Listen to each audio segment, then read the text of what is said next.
Vous avez noté que l'intitulé c'était Révolution numérique, avec une interrogation entre parenthèses, est-ce que nous sommes dans une période de révolution du numérique, ou est-ce qu'au contraire nous pouvons participer à ces évolutions en tant que citoyens? La question concrète qui peut se poser, c'est que deviennent nos données? Comment pouvons-nous agir sur Internet?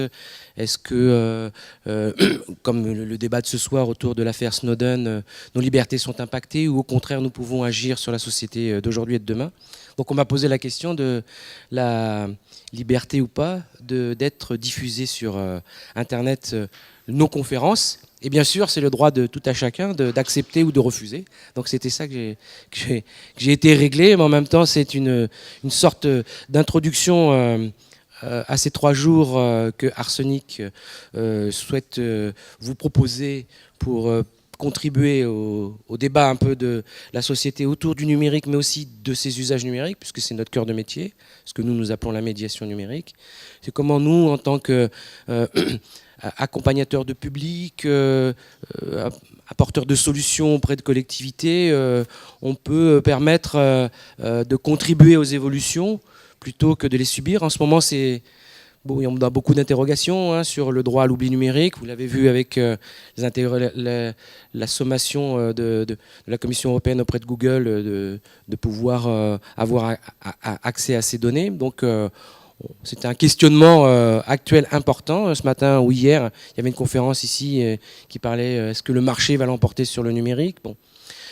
Tout ça reste bien sûr confus. Personne n'a pas forcément, tout le monde n'a pas les réponses, puisque on avance au fur et à mesure. C'est pour ça que ces 3 jours vont peut-être nous permettre de pouvoir contribuer dans la société d'aujourd'hui avec nos capacités et nos savoirs autour du numérique. Et en parlant de savoir, je pense que la première conférence va pouvoir nous apporter un peu d'éclaircissement sur les savoirs et les compétences dont peut disposer un réseau comme celui des ERIC. Bon voilà, à vous. Donc rapidement, je vais présenter un petit peu les personnes qui sont autour de la table et vous présenter le thème sur lequel on va discuter. Donc sont avec nous Claire Hébert-Suffren, qui est la cofondatrice des réseaux d'échange réciproque de savoir, docteur en psychosociologie des groupes en éducation-formation, chevalier de la Légion d'honneur, si quand même, ouais, pour tout le travail effectué. Donc après, chacun se présentera un petit peu plus longuement. Pour le coup, donc Marc Hébert-Suffren, cofondateur aussi des réseaux d'échange réciproque de savoir, co-auteur d'ouvrages sur les RERS, la réciprocité, la citoyenneté, militant de l'éducation populaire, auteur d'un ouvrage à paraître en juin 2014 dont on vous parlera un petit peu, chez Chronique Sociale, l'éducation populaire, une méthode, 12 entrées pour tenir ouvertes les portes du futur. Avec nous également Martine Gadil, donc chargée de recherche en économie et gestion, laboratoire d'économie et de sociologie du travail, donc le LEST CNRS à Aix-en-Provence, qui travaille sur la gouvernance territoriale de l'innovation ouverte fondée sur les communautés de pratique, la gestion des connaissances dans les organisations et le rapport au savoir. Anthony Frémaux, qui se présentera aussi plus longuement dans 2 minutes, qui porte la démarche des arbres de connaissances. Et je me présente, donc je suis Pierre-Yves Perret, je suis consultant en organisation du travail et je travaille plus particulièrement sur les pratiques collaboratives. Je représente en PACA le mouvement des réseaux d'échange réciproque de savoir. Donc la démarche que nous voulions vous présenter aujourd'hui et qui va faire l'objet d'un débat et de commentaires par les experts ici présents. C'est une expérimentation qu'on a menée avec l'association Arsenic et avec l'élan du CIEN, du Conseil régional PACA, avec donc Anthony Frémaux de Ligamen et la structure que je porte. Et l'idée, c'était de voir comment on pouvait travailler avec les ERIC, donc les espaces publics numériques de la région PACA, pour restructurer, professionnaliser et dynamiser ce réseau de quelques 140 structures donc dispersés sur la totalité de la région, sur la base de promouvoir, redonner à voir, identifier et valoriser les compétences mises en œuvre par leurs différents animateurs. Donc c'est une première expérimentation qui a eu lieu sur les 5 derniers mois et qui pour le coup, a concerné 14 ERIC volontaires pour une première production qu'on va vous montrer. Et l'idée, c'était de travailler cette structuration, cette instrumentation de réseau en utilisant la démarche des réseaux d'échange réciproque de savoir. Donc, on a préparé une petite vidéo qui fait à peu près 2 minutes 10 secondes, qui présente un petit peu la démarche. Et après quoi, ce que je vous proposerai, c'est qu'on la décrive un petit peu et on donnera une première fois la parole à nos intervenants experts pour un premier lot de commentaires sur l'intérêt et le sens que cette démarche peut avoir sur les territoires. Après quoi, on reviendra sous la forme de questions-réponses un peu plus techniquement sur ce qui a été mobilisé au niveau de ces structures. Voici une rapide présentation donc, des quelques 160 ERIC de la région PACA. Et l'idée, effectivement, c'était, comme je le disais il y a 2 minutes, de mobiliser sur une quinzaine d'ERIC, 14-15 ERIC, une instrumentation en vue de cette première expérimentation qui va consister à mettre en œuvre différents types d'outils. Donc j'en ai parlé, on en a une visualisation, mais tout à l'heure Anthony nous fera une démonstration. Donc les arbres de la connaissance qui cartographient, donnent à voir donc les savoirs au niveau d'une communauté de pratique.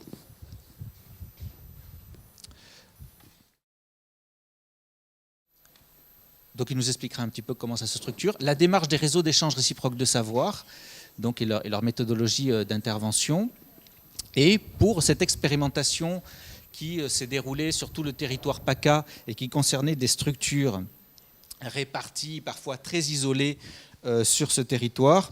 Donc on a mobilisé un outil un petit peu innovant qui consiste à matérialiser sur un espace 3D dit persistant, on appelle ça de l'OpenSIM, un espace de collaboration sur lequel n'importe qui peut se connecter depuis Internet. Donc ça prend la forme d'installations, de bureaux, et sur ces bureaux, on a installé les outils pour que les animateurs puissent les utiliser, les mobiliser. Donc on voit par exemple dans cette installation, dans ce bureau, on reconnaît l'arbre dont on a parlé il y a 2 minutes, donc les fameux arbres de savoir. On a élaboré également ce qu'on appelle une carte heuristique, bon, celle-ci est en 3D, sur laquelle les animateurs des ERIC sont venus positionner, matérialiser les différentes activités qui sont développées sur leur territoire. Donc du coup, sur cette arborescence, on visualise ce qui a pu être décliné sur un petit peu tous les territoires et par thème.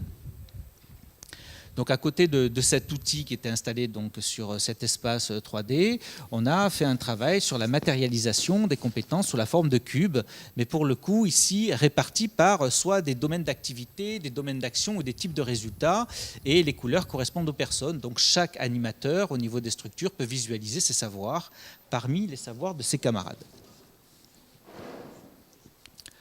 Donc, je continue la présentation des outils. Et le principe donc, de l'OpenSIM, c'est que chaque personne se matérialise sous la forme d'un avatar, communique à l'aide d'un micro-casque, et donc à distance, ça permet d'être présent et de manipuler ces objets, soit les activités, soit les savoirs, qui sont donnés à voir, mais aussi donnés à manipuler et à échange, puisqu'on est ici sur un dispositif à terme qui se veut être un système d'échange réciproque de savoir.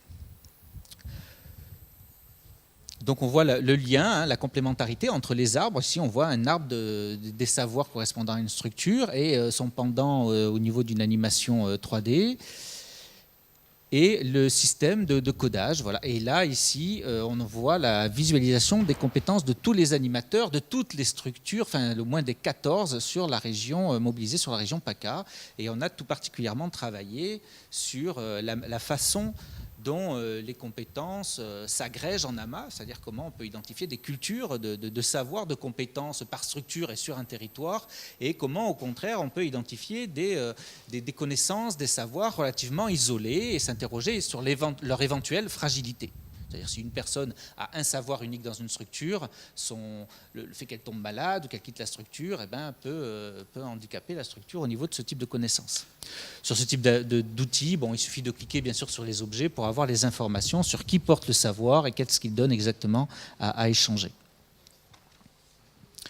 Donc voilà les outils qui ont été installés sur cette plateforme en ligne, et donc elle a été expérimentée pendant 4 mois avec une trentaine de visites des animateurs des ERIC sur place, et qui ont été reçus et accompagnés sur ce travail d'analyse de leurs compétences, le sens que ça avait pour eux et par rapport à leur structure, et la place que les structures peuvent avoir sur les territoires par rapport à leur registre de compétences. Donc on lui donnera tout à l'heure la parole, mais une personne que je n'ai pas présentée, donc c'est Romain Perret, qui a travaillé avec nous et dont on voit l'avatar sur le film, et qui est resté pendant 4 mois en permanence sur la plateforme, prêt à accueillir les visiteurs, les gens qui souhaitaient s'y rendre spontanément.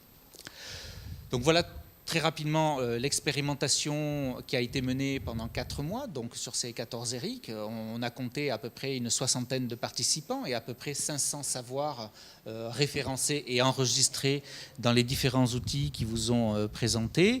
Et au stade où on en est, donc l'expérimentation est terminée, mais un certain nombre de demandes de savoir ont commencé à émerger, et ce qui reste à venir, c'est la mise en rapport entre ces demandeurs de savoir et ces offreurs de savoir pour des échanges éventuels, soit pour de vrai, on va dire, soit quand les distances sont trop importantes, en utilisant ce type d'outils pour des rencontres et des échanges à distance. Donc je passe la parole à Anthony pour une explication un peu plus fine de ce que sont les arbres de connaissances, après quoi on fera un petit tour de table sur les remarques de nos experts. Et moi je mets le diapo pendant que tu présentes. Bonjour, donc Anthony. Donc effectivement, les arbres de connaissances, c'est une démarche. Il y a eu un livre écrit par Pierre Lévy, Michel Autier, Michel Serres. Et c'est une démarche qui est inspirée d'ailleurs aussi des réseaux d'échange réciproque de savoir, puisqu'on part de postulats qui nous ont été inspirés par ce mouvement. Et le premier postulat, c'est que chacun sait quelque chose, chacun est porteur de compétences, de savoir, mais déjà la personne elle-même n'en a pas forcément conscience. Déjà, parce qu'on n'est pas habitué à nommer les compétences et les savoirs. Donc ça, c'est un travail déjà qui était important dans le cadre des animations de Pierre-Yves, d'aider chaque personne à prendre conscience de ses compétences. Par exemple, concevoir une méthode d'animation de débat public, concevoir une méthode de recueil de contributions écrites de citoyens, concevoir une exposition d'art numérique, donc beaucoup de compétences de conception, concevoir le contenu d'une formation, un logiciel web 2.0, etc. Animer un espace de coworking, animer un débat public de territoire. Voilà, donc c'est le premier postulat effectivement qui sous-tend nos outils et méthodes.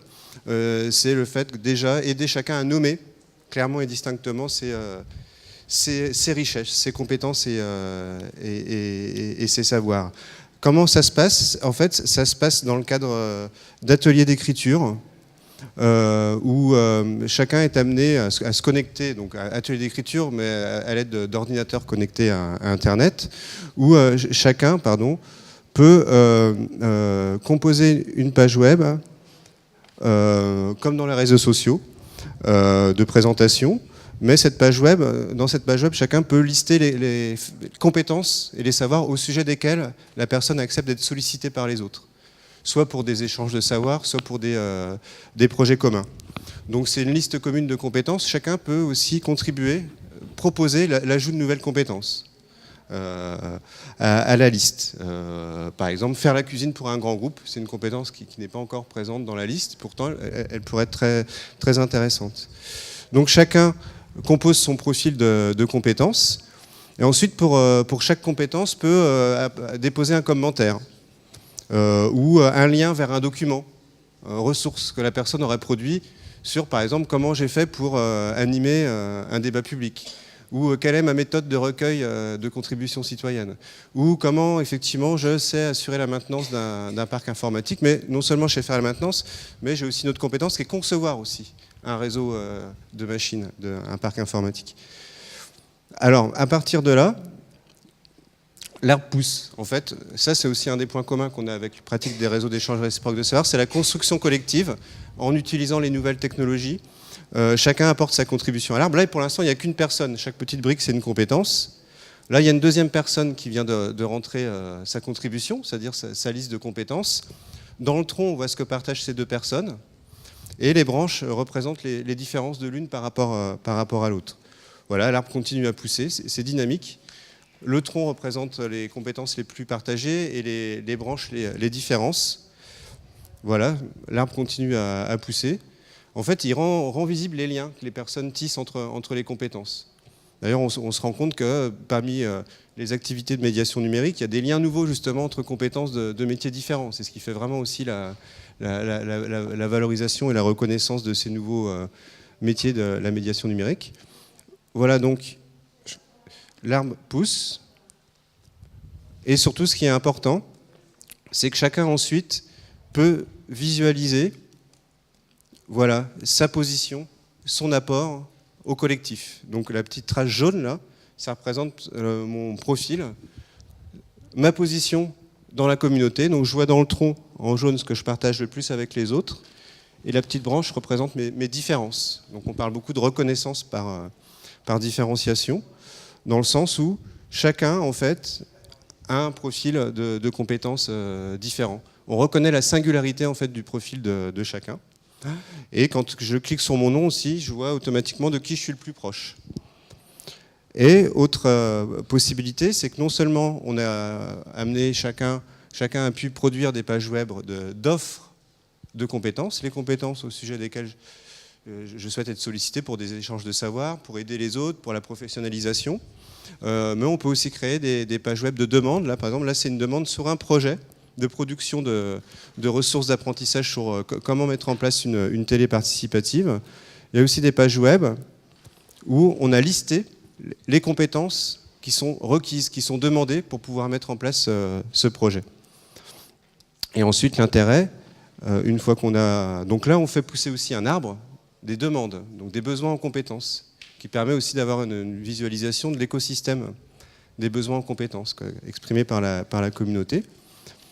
Et ensuite, l'intérêt, alors on peut aussi créer des pages web de formation, cette fois-ci, une formation avec la liste des compétences que la formation permet de développer. Donc on fait pousser un troisième arbre, qui est l'arbre des formations, qui rend visible toutes les compétences que permettent de développer les formations.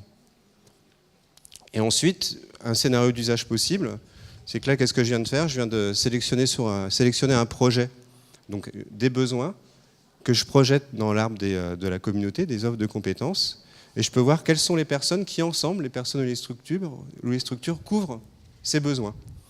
Et c'est un objet de médiation. Ce que je peux faire ensuite, c'est générer les bases d'un contrat de collaboration pour savoir qui peut faire quoi dans ce projet, à chaque étape, pour chaque compétence, donc chaque étape du projet, en gros, qui peut intervenir. Donc, c'est un objet de médiation. On se réunit autour de l'arbre pour discuter et tomber d'accord aussi sur des collaborations. Il arrive aussi qu'il y ait des manques de compétences, c'est-à-dire ou des compétences sur les gens sur lesquels personne ne s'est encore positionné. Dans ce cas-là, on peut aller voir dans l'arbre des formations quelles sont les formations qui sont disponibles pour éventuellement développer des compétences sur lesquelles personne ne s'est encore positionné dans la communauté. Alors là, vous avez un arbre, ça va, un arbre l'arbre qui a poussé auprès des... il y a combien de personnes? Là, il y a 51 personnes, vous voyez, qui s'est positionné. Chaque petite brique, c'est une compétence. Donc dans le tronc, le problème, c'est que j'ai assuré la maintenance d'un parc informatique. Par exemple, je clique dessus. Voilà, je vois qu'il y a 17 personnes qui sont positionnées sur cette compétence. Donc voilà, là, c'est un lieu possible de mise en relation entre ces personnes pour échanger leur savoir, se professionnaliser, mettre en commun leurs connaissances, mutualiser des ressources à ce sujet. Là, ce qu'on peut faire aussi, derrière un arbre, il y a une forêt. Comment on fait pour clic droit de la souris? Pardon. Voilà. Arbre secondaire. Voilà, on peut, pour chaque question qu'on se pose, générer un arbre secondaire de la communauté. Donc là, je viens de générer l'arbre de la communauté des personnes qui partagent la compétence assurer la maintenance d'un parc informatique. Je vois que ces personnes, elles savent aussi concevoir un réseau d'équipement ou un parc informatique. Dans leur culture commune, il y a aussi de concevoir un contenu de formation et aussi accompagner un groupe à produire un contenu numérique. C'est une compétence qui est très partagée par cette communauté. De même que identifier les compétences et les savoirs des usagers.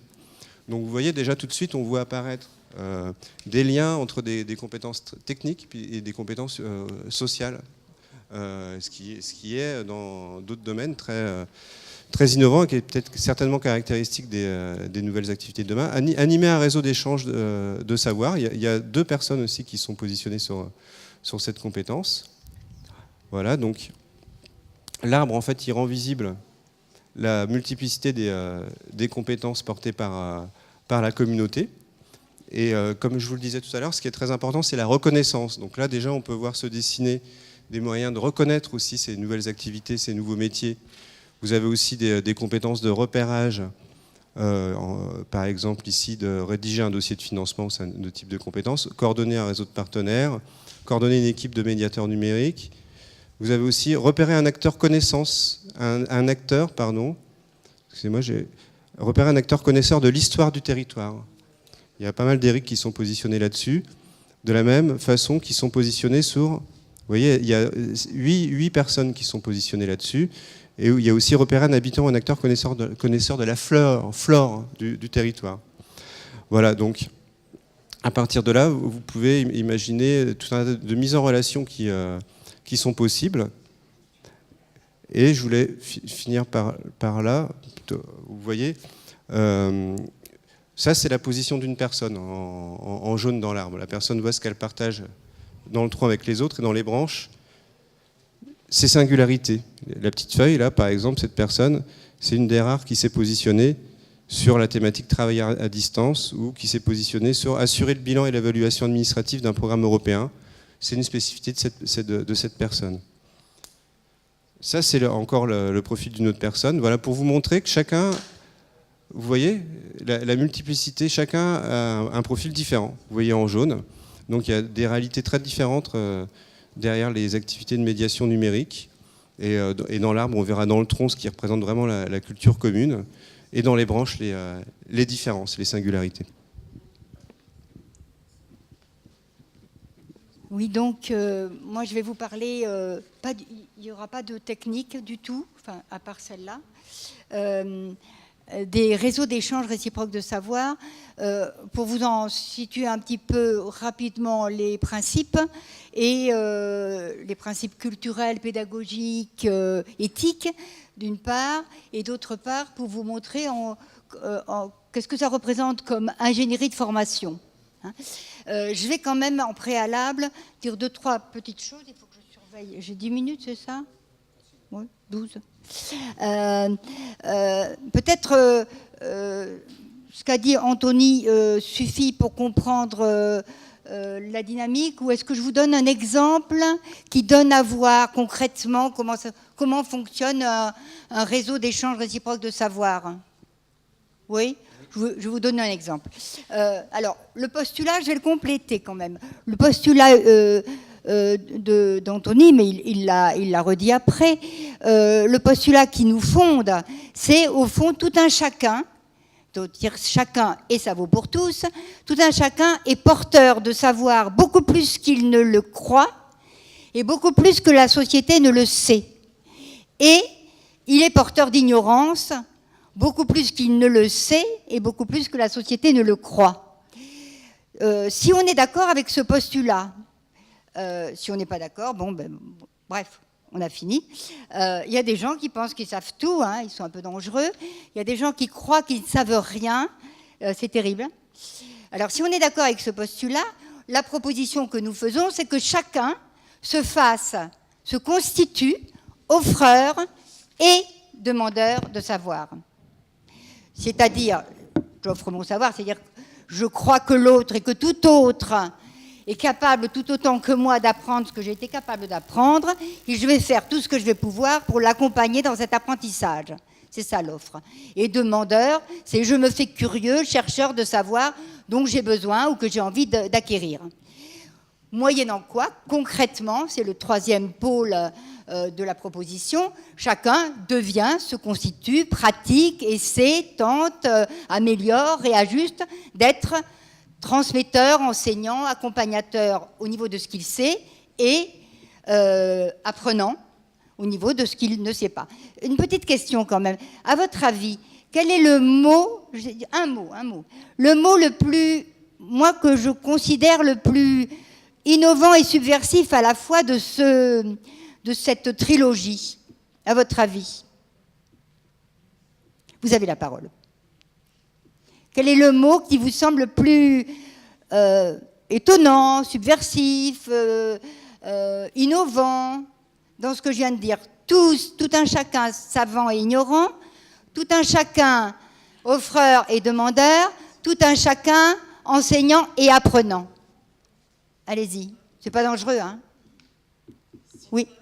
Offreur, vous, oui. Citoyen, ah ben je l'ai pas dit. Un mot que j'ai dit.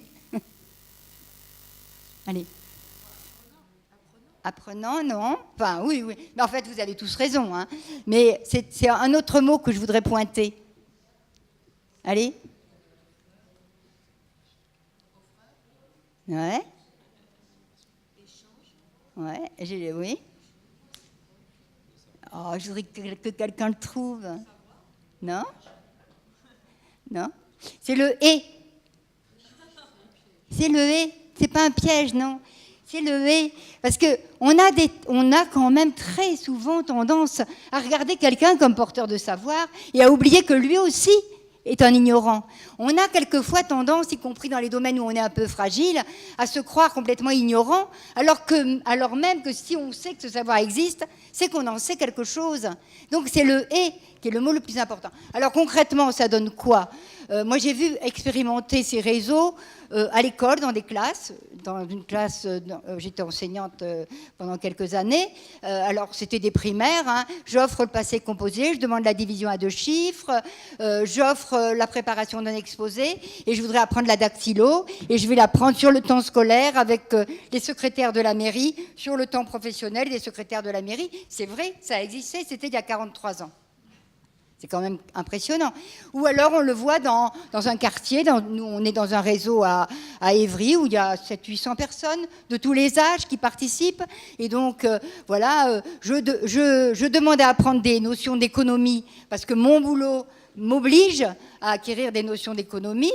Je formule une demande et en même temps je formule une offre. Une offre, moi à l'époque c'était une offre de danse folklorique. Mon offre et ma demande sont publiées dans l'ensemble du réseau et même dans la ville. On voit 14 personnes qui, en voyant ça stimule le fait que la demande existe. 14 personnes qui, en voyant une demande sur les questions d'économie, l'OMC, le GATT, l'emploi, etc., c'était précisé, font elles-mêmes une demande d'économie, et on voit 2 personnes, dont un prof d'université, qui font l'offre d'économie. Et on fait se rencontrer, ça vous montre un peu l'ingénierie, hein, on fait se rencontrer les offreurs possibles, les demandeurs possibles, et c'est ensemble qu'ils vont construire de tout ce qui les concerne, c'est-à-dire leur formation. Ils vont déterminer le contenu qu'ils peuvent partager, ils vont déterminer la méthode avec laquelle ils vont travailler, ils vont déterminer toutes les modalités concrètes, lieu, fréquence, mode d'évaluation, à quel moment on fera le point pour voir si on continue, etc., etc. Et dans le groupe économie, vous avez Céline qui, elle, offre l'espagnol à 5 personnes qui ont été intéressées.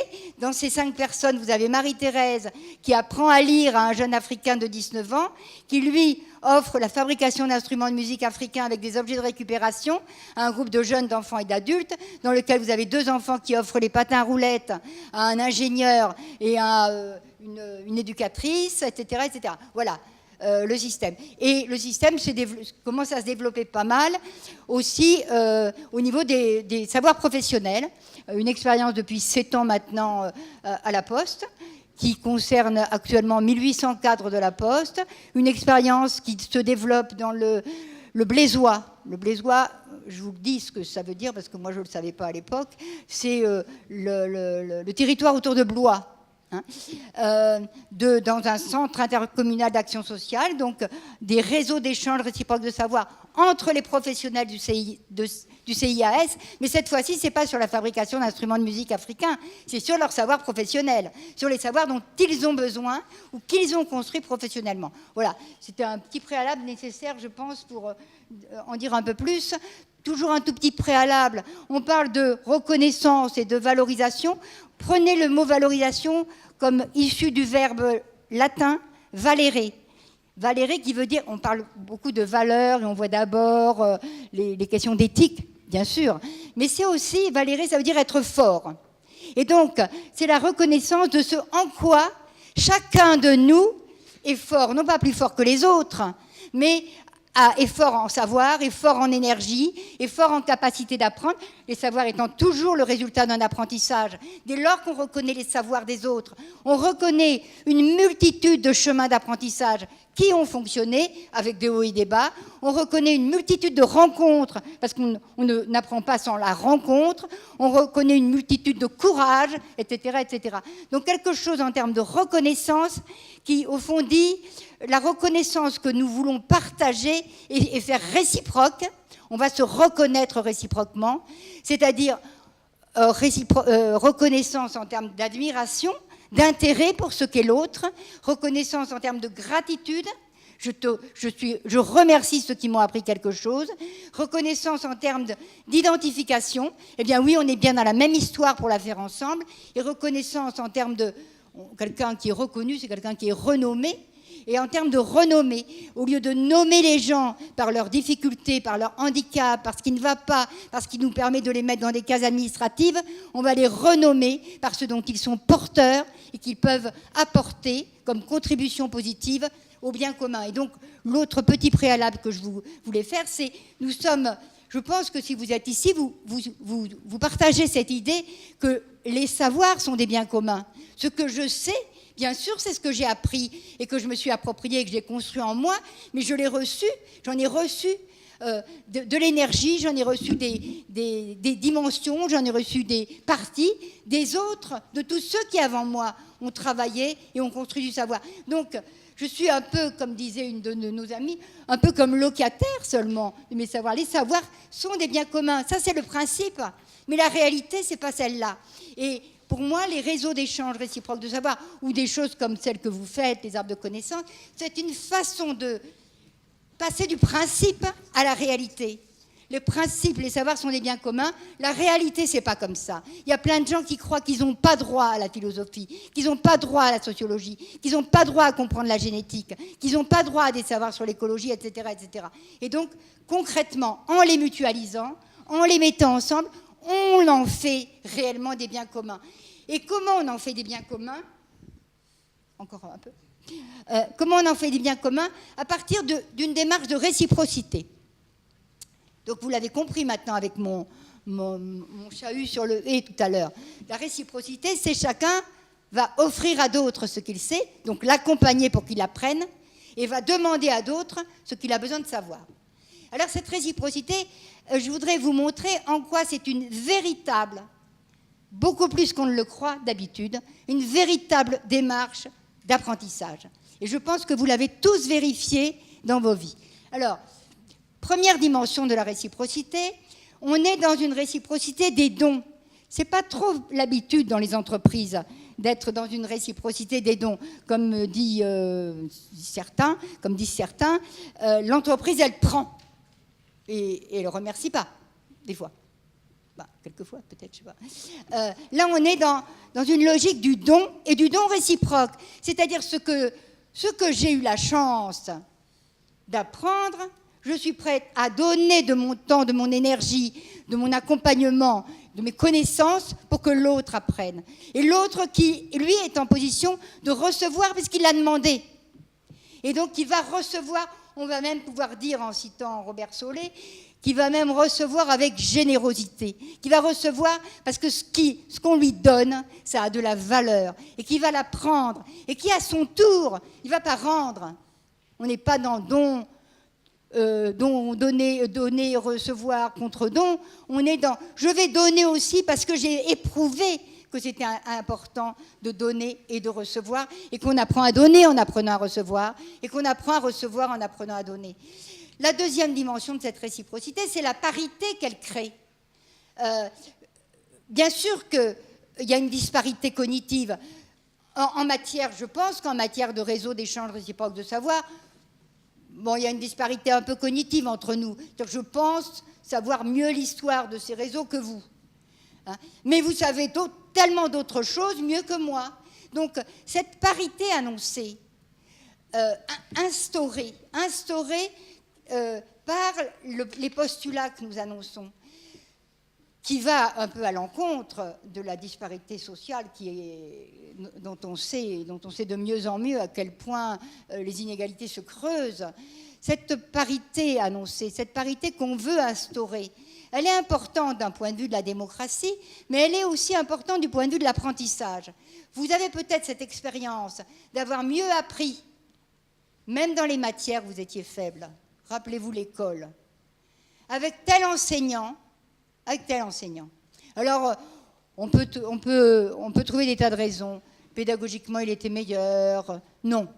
La réalité, c'est que c'était un enseignant qui vous considérait comme un humain aussi important que lui-même, qui vous considérait à égalité, pas à égalité cognitive, mais comme un être humain important. Et c'est ça qui a fait qu'on apprend mieux. À ce moment-là, est-ce que vous avez cette autre expérience ? Un supérieur hiérarchique qui vous impressionne, vous parle. Et puis vous êtes tellement impressionné que vous ne savez pas quoi répondre. Et c'est en rentrant chez vous que vous vous dites « Ah mince, j'aurais dû répondre ça ». Ça vous est arrivé, ça ? Non ? Personne ? Si ? Au moment où vous étiez devant le supérieur hiérarchique, vous n'étiez pas plus bête qu'à un autre moment. Sauf que ça ne fonctionnait pas bien, là-haut. Parce que quand on est à égalité, ce que l'on entend de ce que dit l'autre, on peut se le redire à soi-même et le parler en soi. Et effectivement le confronter avec ce qu'on croyait, ce qu'on savait, ce qu'on voulait, ce qu'on cherchait.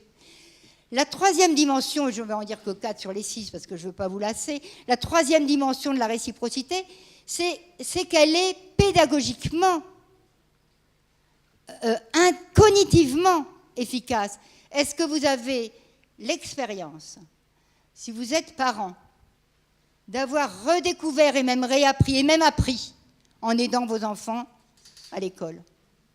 Est-ce que vous avez l'expérience, en aidant un collègue d'université, un collègue de travail, d'avoir mieux appris, d'avoir réappris, d'avoir consolidé votre savoir parce que vous l'aidiez à apprendre? Et ça s'explique bien. Dès lors que j'ai le projet d'aider l'autre à apprendre, il y a au moins 3 moments où c'est moi qui apprends. Le moment où je prépare la transmission. Ce moment où je prépare la transmission, c'est un moment où je reviens sur mon savoir, où je révise, où je le réorganise à partir de ce que je suis maintenant, où je prends conscience de ce que je n'en sais plus, où je prends conscience de ce que je n'en ai jamais su. Donc, je retourne sur mes savoirs. Le deuxième moment, c'est le moment du travail ensemble, de la reformulation, de l'accompagnement, de la réflexion ensemble. Et le troisième moment où l'on apprend, c'est le moment où l'autre en face vous pose des questions que vous aviez prévues ou non. Il vous pose une question, vous savez répondre. Et du coup, vous comprenez encore plus ce que vous savez. Vous posez des questions et vous ne savez pas répondre. Et qu'est-ce que vous faites? Vous rentrez chez vous et vous allez chercher. Et vous continuez à apprendre parce que l'autre vous a posé des questions. Et la quatrième dimension de cette réciprocité, efficace pour apprendre, efficace comme méthode de transmission de tous les savoirs, professionnels y compris, c'est parce qu'on est dans les deux rôles. Je ne sais pas s'il y a des enseignants dans la salle, à part ma voisine. Il y a des enseignants? Oui, ex.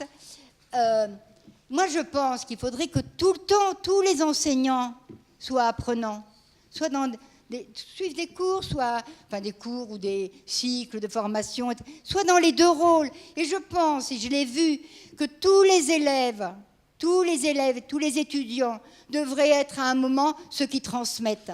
Parce qu'en étant dans les deux rôles, en jouant parallèlement, conjointement les deux rôles, On apprend mieux chacun des deux rôles. C'est quand je suis apprenante que je comprends mieux les blocages possibles de celui qui m'en... Enfin, vous avez compris, je me suis perdue là. Voilà. J'aurais voulu développer sur la réciprocité le fait que, je l'ai dit rapidement, c'est une réciprocité coopérative au sens où c'est ensemble que nous construisons la façon d'apprendre. L'enseignant, quelquefois, il ne le sait pas forcément mieux que nous. Il ne sait pas forcément comment moi j'apprends plus facilement. Il ne sait pas forcément quelles sont mes facilitations à moi. Et donc, si celui qui apprend n'est pas associé à réfléchir sur la méthode, en fait, on est devant peut-être quelque chose qui est un des plus grands modes de domination sociale, c'est que jamais ceux qui savent ne dévoilent leur mode d'accès au savoir et ne disent comment ils ont appris et ne racontent comment ils ont appris. Or, ici, on va le construire ensemble. Et je pense que dans la construction ensemble d'une compétence et d'un savoir, il y a déjà l'acquisition de cette compétence. Il y a déjà cette acquisition. Et puis, pour finir, quelque chose sans doute à développer, mais je ne vais pas le faire là, autour de la prise de conscience que nous sommes dans une relation de réciprocité. Je ne vais pas développer. Donc, j'ai fini. J'aurais voulu dire quand même que... bon, ça fait 43 ans qu'on est dans cette histoire avec Marc. Moi, j'ai été enseignante en primaire, en université. Marc dira ce qu'il était, s'il veut. J'ai été responsable du mouvement des réseaux d'échange réciproque de savoir comme secrétaire général d'un mouvement d'éducation populaire. Marc en dira deux mots. J'ai accompagné de la formation d'enseignants, de travailleurs sociaux, à la fois sur cette démarche et par cette démarche. Et je crois et je suis profondément convaincue, et je n'ai pas le temps de le montrer, que c'est à la fois c'est une ingénierie de formation efficiente. On a tort d'opposer la compétition et la coopération. Je pense qu'il faudrait qu'on arrive à dire plus fortement avec des gens comme vous que la coopération, c'est autrement efficace pour soi-même, pour les autres et pour nos sociétés que la compétition. Et donc, une ingénierie de formation. Alors, une ingénierie de formation, c'est à la fois un système, c'est un système en réseau ouvert, où chacun est centralement important, chacun est centralement intéressant par là où il est centralement intéressé. Alors, on ne peut pas développer là non plus la notion de réseau ouvert comme je le voudrais. Et c'est en même temps un processus à la fois articulant le je et le nous, articulant la singularité et la coopération. C'est-à-dire le processus, on pourrait le décrire comme ça, je ne vais pas le décrire, je vais énumérer, un temps où on partage une vision commune, un temps où on met en place des outils, vous l'avez montré, pour repérer, nommer et décrire des savoirs. Tu l'as dit, Anthony, tel savoir, chaque savoir est un tissu de savoir, est un réseau de savoir. Et ça vaut la peine de prendre le temps de le décrire. Donc ce temps-là. Deuxième temps, ou troisième temps, je ne sais plus, temps de formuler, de construire des offres et demandes. C'est pas si facile. Si on se mettait à le faire là, vous verriez que c'est pas si facile de faire des offres. Il faut suffisamment de fierté et d'humilité à la fois pour faire des offres de savoir. Et des demandes de savoir, il faut suffisamment d'humilité et de fierté. D'humilité pour dire je ne sais pas. Je ne sais pas. La conscience de ces manques est une force. L'ignorance est une fragilité. La conscience de ces ignorances est une force qu'on se donne, parce qu'à ce moment-là, c'est une façon de dire mais je peux tenter d'apprendre. Donc, formuler des offres et demandes, les rendre visibles, ça peut être par des arbres, ça peut être par des tableaux visuels, ça peut être par des journaux, enfin, à inventer, faire des mises en relation pour que les gens construisent ensemble, faire les échanges et proposer ensuite ce qu'on nous avons appelé bêtement des échanges sur les échanges, c'est-à-dire un temps où ensemble on réfléchit sur comment on s'y est pris pour apprendre et pour transmettre. Voilà. J'ai été trop longue.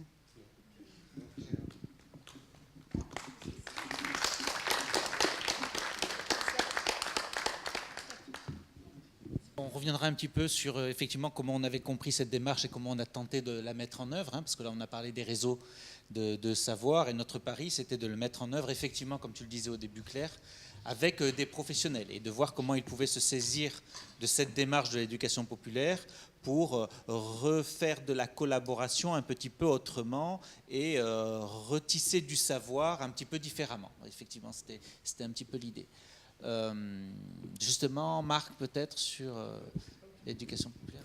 Alors, sur cette question-là, parce que elle prend une forme qui n'a pas beaucoup changé depuis que je suis arrivé ici et que j'ai eu la chance d'échanger avec 2 ou 3 comme ça. En fait, la question, c'est celle d'un groupe qui part de 14 coopérateurs aujourd'hui, et puis qui se dit, est-ce qu'on a les moyens d'arriver à 140, et est-ce que si nous parvenons à grandir, nous allons avoir de l'effet sur notre territoire? Cette question-là, elle est susceptible d'être regardée en termes de management. J'ai échangé 3 mots avec Romain sur cette question-là. Et quand j'ai échangé avec toi tout à l'heure, avant d'avoir entendu ce qui s'est dit jusqu'à présent, j'en étais déjà là. C'est-à-dire que, ou bien on est devant cette question-là, on est sur l'idée d'un management qui s'appelle le management par le dessus. Le management en amont. On sait ce qu'il faut et on décide pour les autres. Si on passe à un système en réseau ouvert, et je vais rappeler 3 caractéristiques du réseau ouvert, si on est dans un système en réseau ouvert, on est dans l'impossibilité absolue de venir à un management par l'amont. C'est quoi un réseau ouvert? C'est au moins 3 choses à la fois. Et l'expérience qu'on en a depuis quelques années, comme a dit Claire, nous persuade bien de ça. Un réseau, c'est 3 choses à la fois. C'est un bidule dans lequel il n'y a pas de centre, un bidule dans lequel il y a autant de centres que de participants, et un bidule dans lequel il y a quand même un centre. Il faut arriver à mettre ces 3 choses-là en même temps. Il n'y a pas de centre. C'est-à-dire, il n'y a pas de centre omnipuissant, omnisachant, omnivoyant, omnicompétent et omnidécidant. Il n'y a pas de centre parce que c'est un réseau. Et si c'est un réseau, il faut que chacun ait sa place. Et que chacun puisse avoir peut-être même plus que sa place. La possibilité d'être central.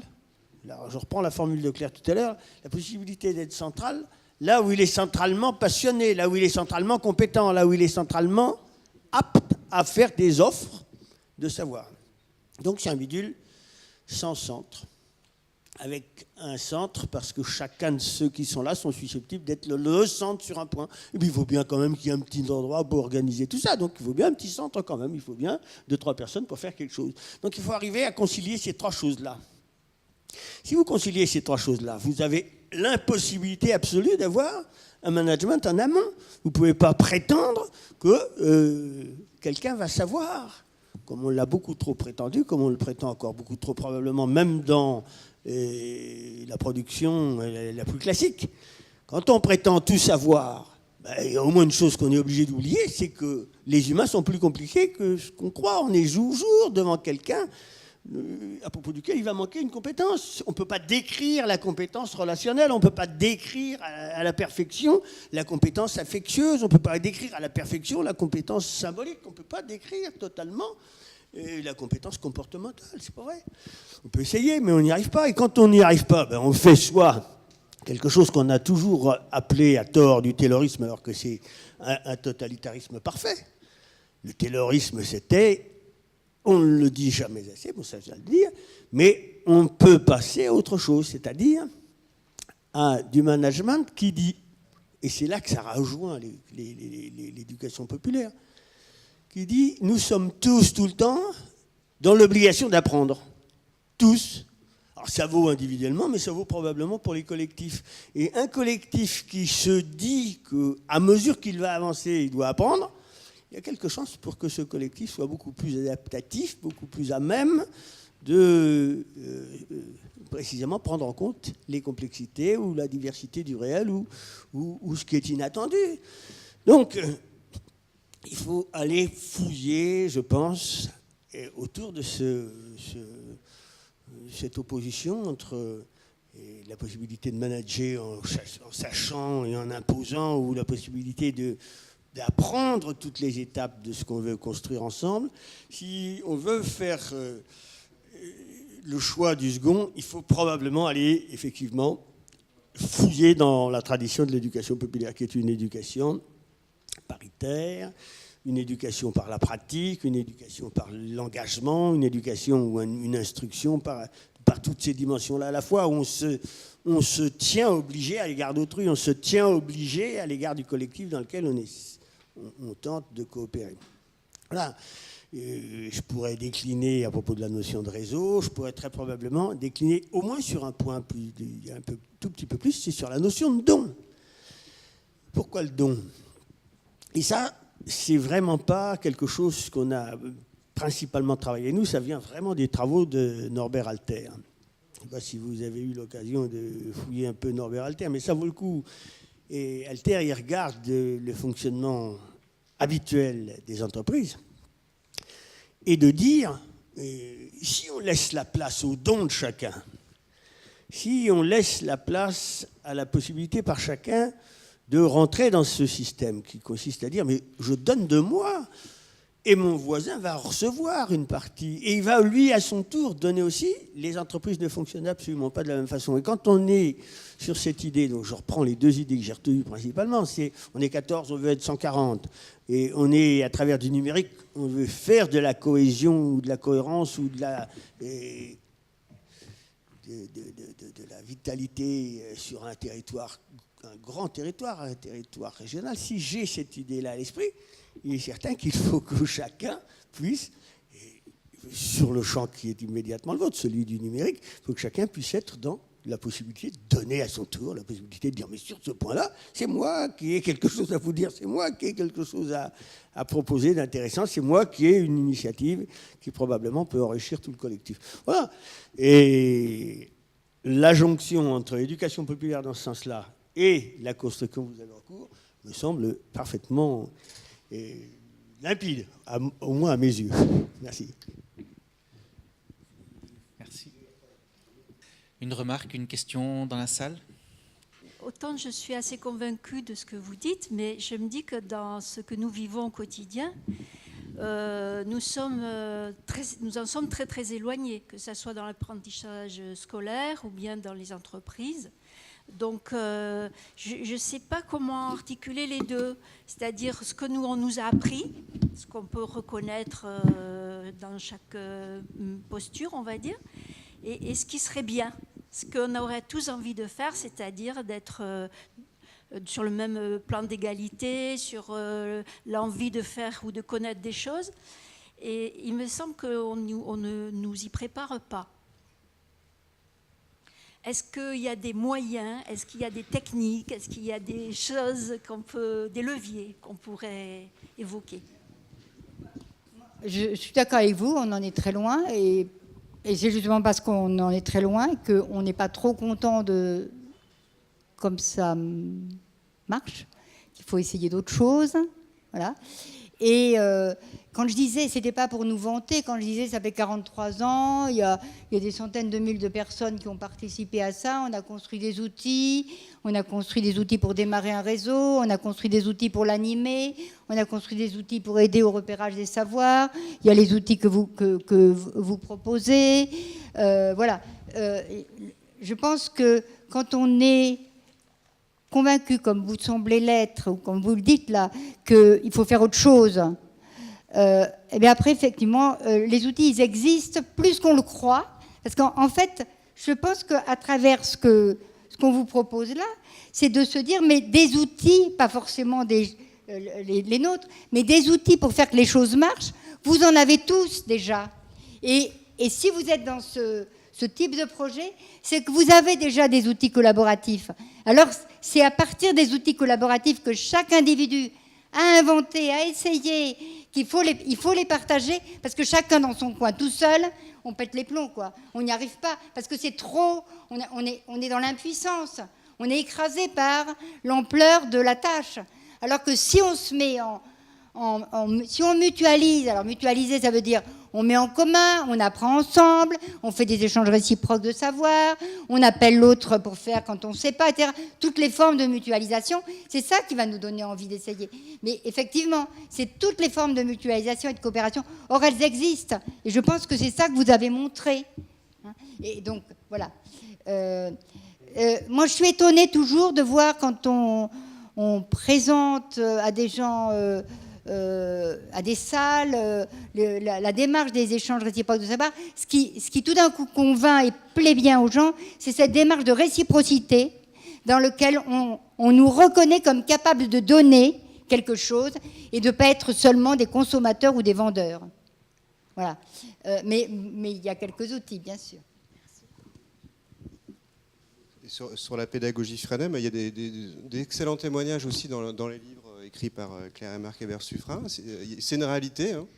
Des personnes qui se souviennent des dizaines d'années après des pratiques de pédagogie Freinet qui ont eu lieu dans les classes.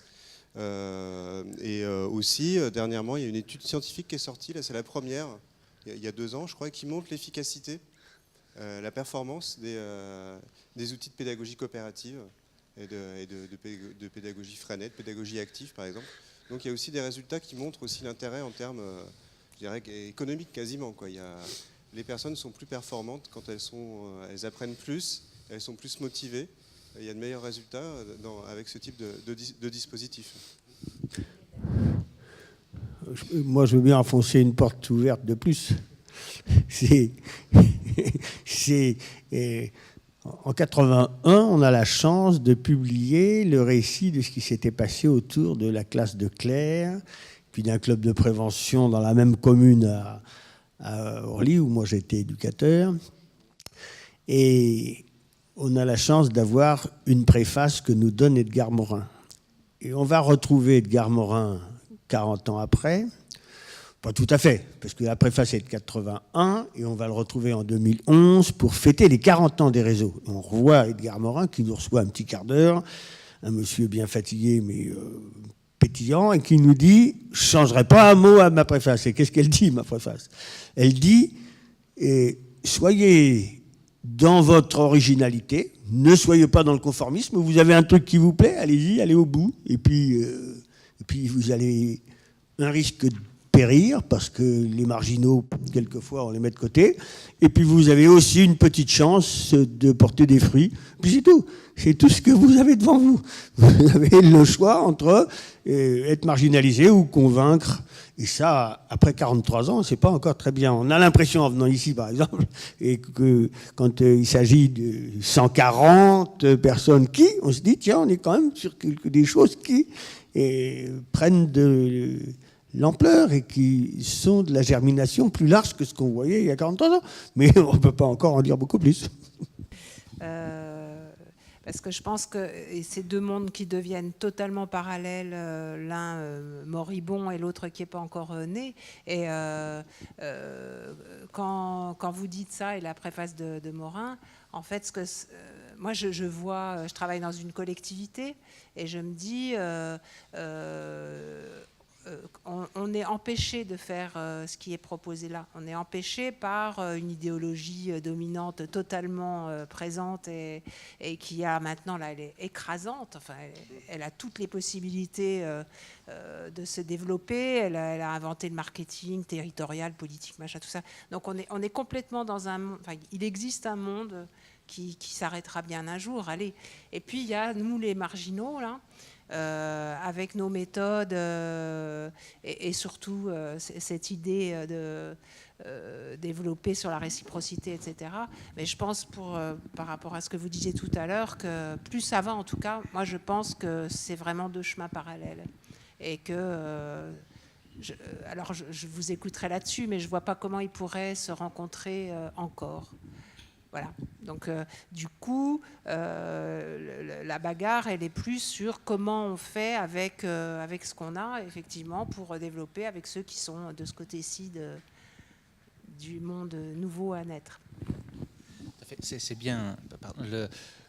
L'expérience qu'on a menée là, avec 14 associations qui, à l'origine, sont issues de l'éducation populaire et illustre un petit peu cette idée, à savoir que... On est sur des valeurs de l'éducation populaire, on est sur une démarche qui la porte, qui a créé l'unanimité au niveau des individus à qui on l'a présentée.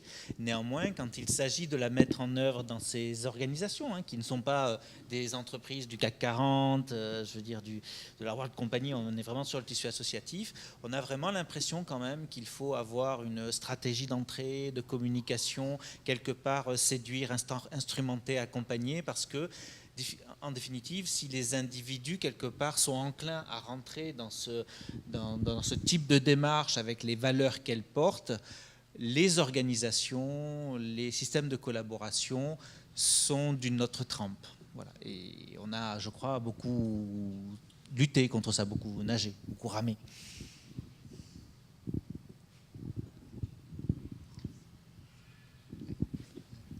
Bonjour, je voulais poser une petite question. Moi, je travaille effectivement dans ces idées aussi de coopération et outils numériques. Et par rapport à ce que vous disiez tout à l'heure, il y a aussi tout un mouvement autour de l'open data qui peut être un gros mot pour certains, mais derrière, il y a quand même tous ces échanges de savoir sur des grands projets collaboratifs qui peuvent être le Wikipédia, OpenStreetMap ou d'autres. Est-ce que c'est des choses sur lesquelles vous avez un petit peu travaillé? Et parce que je trouve que pour moi, derrière le mot collaboration, il y a effectivement cette réciprocité. C'est je donne, mais je reçois. On ne sait pas sous quelle forme, on ne sait pas comment ça va être réutilisé. Et est-ce que, par exemple, vos contenus, les travaux que vous faites, vous travaillez sur cette notion de licence aussi et de partage? Parce qu'aujourd'hui, Internet, ça peut permettre ça, ce partage de savoir. Je trouve très souvent, en fait, dommage, toutes les expérimentations qu'on fait, elles restent souvent cachées quelque part. Et alors peut-être qu'on ne sait pas sur Wikipédia qu'on les met, mais est-ce qu'il ne pourrait pas y avoir une sorte de wiki des méthodes de travail, enfin voilà. Tout ce qui est fait, par exemple, entre un enseignant de 3e et puis des nouveaux apprenants, mais ça, on a du mal à trouver cette matière-là, quelque part, je trouve. Et est-ce que vous travaillez là-dessus, sur comment diffuser ces savoirs, ces méthodes de travail, et notamment cet aspect licence qui me semble être au cœur du partage qu'on peut faire? Et on voit que les collectivités, si on parlait peut-être de milieux un peu contraints, des fois dans lesquels on se situe, elles évoluent là-dessus quand même sur ces notions de licence. Non, je ne sais pas si vous avez des retours par rapport à ça. On est vraiment tous, y compris quand on est dans cet espoir que vous manifestez, là, mesdames, on est un peu dans des silos quand même. Hein. On essaie d'avancer pour ne plus être dans ces silos. Par exemple, je prends un exemple, et puis après un deuxième. On s'est inscrit dans un collectif qui s'appelle le collectif des associations partenaires de l'école, le CAP.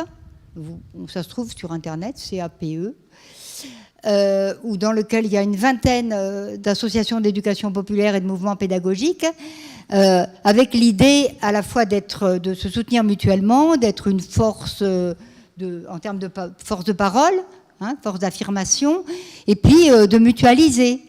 Mais alors même qu'on est sur les mêmes valeurs, on s'aperçoit que c'est drôlement difficile de mutualiser, même là, parce que c'est complètement chronophage de mutualiser, parce que il y a sans doute des tas de raisons. Alors on a évoqué avec ce CAP l'idée d'une université permanente du CAP, avec l'idée de est-ce que tous les savoirs construits par chacun de ces mouvements pourraient être mutualisés et comment on pourrait les partager. Un autre exemple, on a pendant 2 ans, avec des financements de l'Europe, on a monté un projet qu'on n'a pas perdu de vue. Hein. Le projet européen s'est arrêté, mais qui s'appelait Formation réciproque et solidaire entre collectifs. On aimait bien le sigle parce que ça faisait fresque. Voilà. Et c'était l'idée avec des associations, alors des réseaux d'échange réciproque de savoir, mais aussi d'autres associations. Il y avait dedans Arborescence, les arbres de connaissances, de France, d'Italie et de Belgique, faire transposer la démarche des échanges réciproques de savoir à la vie associative. Nous, dans notre organisation, voilà ce qu'on sait faire. Et voilà ce qu'on ne sait pas assez faire ou ce qu'on ne sait pas du tout faire et qu'on voudrait apprendre. Et donc, identifier des offres, des savoirs et des ignorances des différents collectifs, les formuler en offres et en demandes, et puis s'apprendre mutuellement tout un tas de choses en se faisant non pas de l'information réciproque, parce qu'on s'aperçoit que l'information réciproque, comme on fait là, finalement, c'est peut-être pas trop réciproque, mais c'est de l'information, c'est pas de la formation, eh bien on en sort quelque chose que si on va plus loin, si chacun va plus loin que ce qu'il a entendu aujourd'hui, évidemment. Et donc, de formation réciproque. Et on avait utilisé beaucoup d'outils numériques. Il faut dire que dans le groupe Fresque, les 2/3 des gens étaient des gens beaucoup plus jeunes que nous, parce qu'on pourrait penser, les résultats que je vais dire, on pourrait penser que c'est nos âges à nous, on n'est pas nés avec tout ça. Donc des fois on a un peu plus de mal. Il y avait beaucoup de gens entre 25 et 40 ans, hein, des Italiens, des Belges et des Français. Et on s'est aperçu, alors on avait mis en place tout un système, et puis en plus Chantal Lebrun des arbres de connaissances était dans l'histoire, tout un système d'échange à distance, de transmission, enfin je ne vous le décris pas. Si vous êtes intéressé, je pourrais vous le faire parvenir. Et on s'est aperçu que les seuls moments où on apprenait vraiment, c'est quand on se rencontrait et que c'était en présence. Et voilà. Et donc... alors ça avait été intéressant parce qu'on s'est aperçu qu'à ces moments-là, on apprenait vraiment et on s'apprenait mutuellement des choses. Que le reste avait très peu marché, tout ce qui était à distance. C'était beau, mais ça n'avait pas assez marché. Alors peut-être qu'on ne savait pas assez l'utiliser, je ne sais pas, ou on n'avait pas assez le temps devant nous pour que ça devienne une culture de l'utilisation de la distance pour favoriser la présence et de l'utilisation de la présence pour favoriser les apprentissages en distance. Mais je pense qu'il faut, si on n'articule pas les deux, on va se planter. Voilà. Enfin, je ne sais pas si ça répond à votre question d'ailleurs. Si, en partie, mais en tout cas, je suis d'accord avec vous. On n'arrive pas à mettre en place des réseaux de façon qui fonctionnent à distance, ça ne fonctionne pas. C'est-à-dire qu'à un moment, on a besoin de présence. On voit bien même les grands réseaux comme Wikipédia, aujourd'hui, qu'est-ce qui se passe? Il y a une asso nationale qui se crée, il y a des groupes locaux qui se créent, parce que les gens ont besoin de se voir en vrai. Donc, ce qui est assez rassurant, ceci dit. Mais c'était plus par rapport peut-être à ce que vous disiez sur les silos, c'était comment en sortir, et j'ai l'impression que les outils numériques peuvent aussi permettre de sortir de ces silos-là, à condition qu'on veuille bien les partager. C'est-à-dire que, est-ce que je suis prêt à mettre mes contenus ou ce que j'ai créé sur Internet quelque part, et que j'accepte en plus que des gens viennent les modifier? C'est-à-dire de co-créer des contenus en faisant confiance aux autres. Et... il faut poser des règles de réciprocité. Moi, il y a des trucs que je ne veux pas donner à des gens qui, de toute façon, s'en serviront pour se faire plein de pognon et écraser les autres. Non, il faut qu'on soit dans un même rapport. Il faut qu'il y ait quand même une vision commune partagée. Ouais. Il faut qu'il y ait une vision commune de la société, de l'humain, du savoir, de la conception des savoirs. Ou alors je le vends très cher. Voilà. Mais je veux dire, voilà. Il faut décloisonner, voilà. Mais je pense qu'il y a quelques règles à se poser ensemble. Je sais pas. Moi, je souhaitais compléter sur l'aspect motivation des individus à partager quand on est dans du licensing, co-licensing, etc., ou open data. Et en fait, je pense qu'il faut considérer 3 niveaux d'analyse. Le premier, c'est le type de savoir dont il s'agit. Est-ce que c'est un savoir plutôt informationnel ou, qui peut être assez facilement accessible, reproductible, etc. Ou est-ce qu'on est un savoir plutôt procédural et rare, très lié à l'expérience profonde de la personne et même qui rentre à un niveau, je dirais, qui va jusqu'à l'inconscient? Parce que même ça, de toute façon, ça pose des problèmes au niveau de l'explicitation de ce savoir. Donc je crois qu'il faut faire attention à la nature des savoirs que l'on cherche à codifier et à partager, parce que les enjeux sont différents, à la fois pour l'individu et dans le process de transmission, codification. Ça, c'est le premier niveau. Ensuite, le deuxième niveau, c'est le cadre organisationnel dans lequel on transmet. Il y a des individus qui sont dans des positions de subordination, des positions de coopération, co-pétition, etc. Donc ça, ce sont des choses qui vont jouer. Il y a même les positions de vie familiale aussi. Donc on rentre sur des variables et des facteurs d'analyse qui peuvent être assez fins après, sur comment on travaille ensemble et comment on partage ensemble et sous quelles conditions. Et je vais en rajouter un dernier, qui est évidemment qu'une fois que le savoir est codifié, même dans votre organisation ou dans un espace publicisé, la question c'est ce que devient ce savoir au-delà de vous. Et là, l'exemple de l'introduction tout à l'heure renvoie à ça, parce que moi j'ai refusé que mon exposé soit diffusé sur Internet, parce que je suis scientifique, et non pas parce que je ne veux pas partager ce savoir, parce que je suis complètement ouverte, et ceux qui me connaissent le savent, et viennent me voir dans mon bureau pour partager ce savoir, mais parce que je crains ce que vont penser mes collègues, qui raisonnent de façon très monodisciplinaire sur ma façon de voir interdisciplinaire dans ce cadre-là, dans le cadre de ce projet. Vous voyez? Voilà, c'était juste une mise en C'est pour ça, et j'insiste juste là-dessus, que les licences, c'est quelque chose d'important. Le fait que les gens ne puissent pas reprendre les contenus pour en faire tout et n'importe quoi. Et que les gens en gagnent de l'argent, ce n'est pas là le problème. Enfin, c'est aussi peut-être une façon d'inventer une nouvelle économie, basée sur comme du don au départ.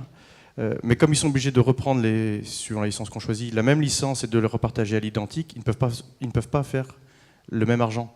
Aujourd'hui, Google Maps, par exemple, ne reprendra pas les contenus d'OpenStreetMap parce que tous les contenus qui sont dessus, étant libres avec une licence qui a une certaine viralité, toute la base de données Google Maps devient aussi libre du jour au lendemain.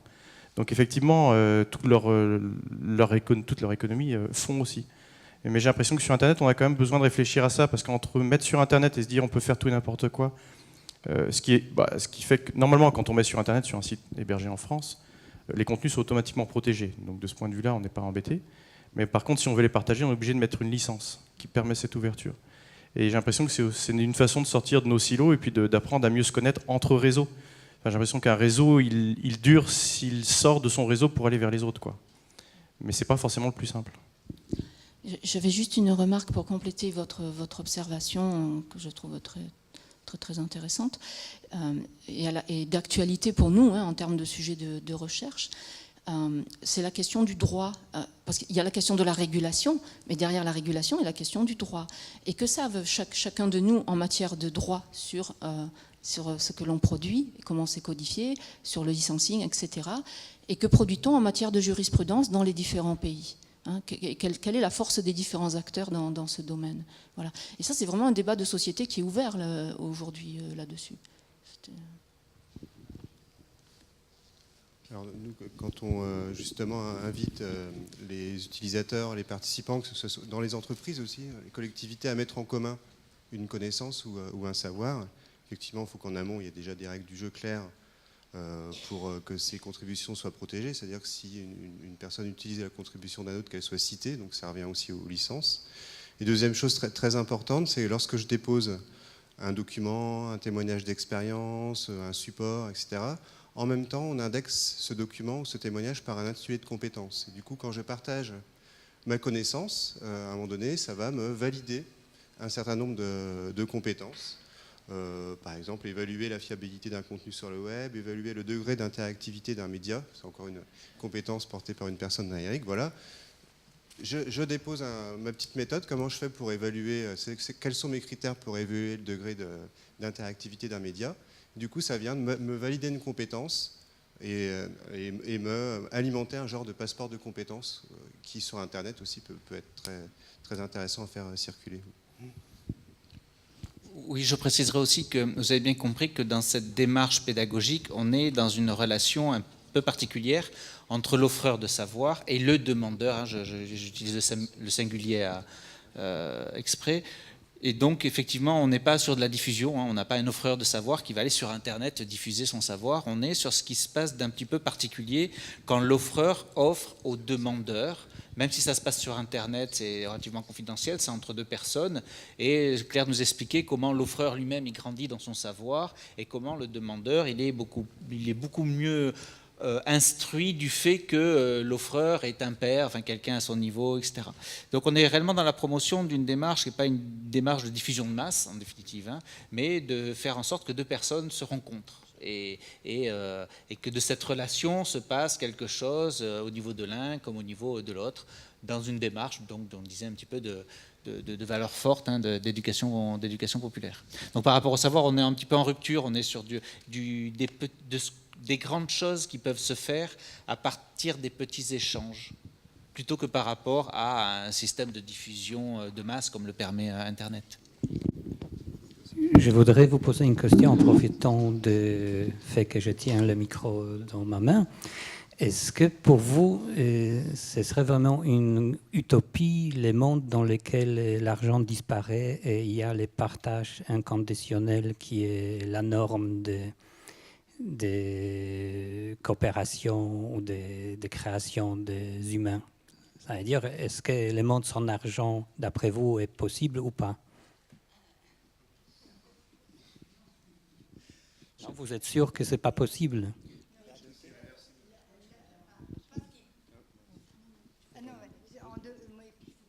Non, je ne sais pas si j'ai bien tout entendu, mais je pense qu'il faut qu'il y ait des choses qui se passent sans argent.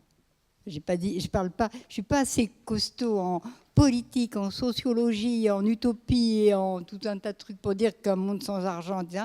Mais je pense qu'il faut qu'il y ait dans nos relations de citoyens, dans nos relations d'apprenants, de responsables, de militants, enfin de ce que vous voulez, de professionnels, il faut qu'il y ait des choses qui ne soient pas référencées par l'argent, qui aient de la valeur autrement que par l'argent. Et je pense comment dire, j'ai en 2003, c'est une petite anecdote, en 2003, je suis hospitalisée pour des histoires de cœur graves. On me fait des examens avant de m'opérer et on me dit on vous fait les examens le vendredi et le lundi et on vous opère le mardi. Alors je dis alors le samedi et dimanche je peux rentrer chez moi. Et le médecin me dit non, vous risquez la mort subite à chaque moment. Ça fait un peu froid dans le dos quand même. Je vous assure qu'à ce moment-là, j'ai pas regardé mon compte en banque. J'ai pas regardé les réunions que j'avais la semaine prochaine ou dans les mois qui suivaient. J'ai appelé ceux que j'aimais et ceux qui m'aimaient. C'est-à-dire qu'à ce moment-là, on prend conscience que ce qui compte ne se compte pas. Et je trouve qu'il faut redonner le sens de la relation. Et qu'il n'y a pas tout le temps... comment dire, il faut qu'on combatte 3 cons. Il y a 3 cons à combattre. La compétition, vous avez eu peur, la consommation et le conformisme. Voilà. Et que ça nous bouffe, quoi. On ne s'aperçoit même pas qu'il nous imprègne. Et je pense qu'à la compétition, il faut opposer la coopération. Au conformisme, il faut opposer la création, l'innovation, l'invention, ensemble. Et puis le 3e, c'était quoi? La consommation. À la consommation, il faut opposer l'apprentissage, voilà, la co-construction. Enfin, voilà. Mais votre question, elle est trop vaste pour moi. Mais je crois que Martine voulait répondre. Je crains que ça nous amène au-delà de l'objectif de la réunion. Personnellement, ça dépend de la façon dont on conçoit ce qu'est l'argent. Et on peut le concevoir d'une façon plus neutre, mais pour ce qui est... votre discours peut se retourner contre les travailleurs, par exemple. Moi, je travaille sur les questions de reconnaissance de la propriété intellectuelle des salariés non ingénieurs, et je peux vous dire que c'est le discours courant qui est utilisé par leur hiérarchie. C'est-à-dire que, non, vous travaillez pour tous, vous êtes un collectif, donc tout ce que vous produisez nous appartient, et vous appartient puisque c'est la pérennité de votre entreprise. Mais enfin, derrière ça, on va déposer des brevets et on va engranger des revenus qui sont redistribués aux actionnaires. Donc je crois qu'il vaut mieux avoir une vision plus neutre de l'argent en fonction des rapports sociaux, parce qu'autrement, ça peut aussi se retourner contre les plus faibles, je dirais, d'un point de vue régulatoire. Voilà. Mais enfin, ça nous mènerait très loin. Juste une phrase, dire qu'on ne peut pas vivre sans argent. Par contre, sans management autoritaire, ça reprend un petit peu ce que disait Claire, je pense que c'est le management autoritaire qui aussi, quelque part, est bloquant, est très bloquant des dynamiques sociales collectives. Oui, je rajouterais aussi que c'est vrai qu'on dit qu'on est en train d'entrer dans une économie du savoir, et ce que nous expliquent Claire et Marc aujourd'hui, c'est que quand on donne un savoir, on le grandit. Donc je veux dire, là, on a une perspective absolument intéressante en disant que finalement, on est dans une économie où la monnaie ou la matière première est quelque chose que je vais enrichir à chaque fois que je vais le donner à quelqu'un d'autre. Donc c'est un petit peu vite dit, vite brossé, mais ça ouvre des utopies intéressantes. Alors, donc, l'intervention que je vous propose, elle est complémentaire à celle de mes collègues et elle répond à une demande qu'ils m'ont fait. Ils m'ont dit travaille plutôt sur l'impact de la matérialisation et de la manipulation des outils numériques dans une démarche de réseau d'échange réciproque de savoir.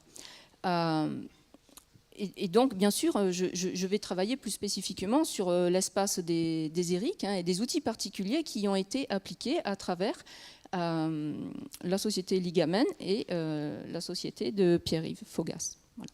Donc on va parler de d'arbres de connaissances présents, en 2D, mais j'ai moins travaillé sur le 2D, et qui mérite un travail puisqu'on a un projet comparatif sur les outils.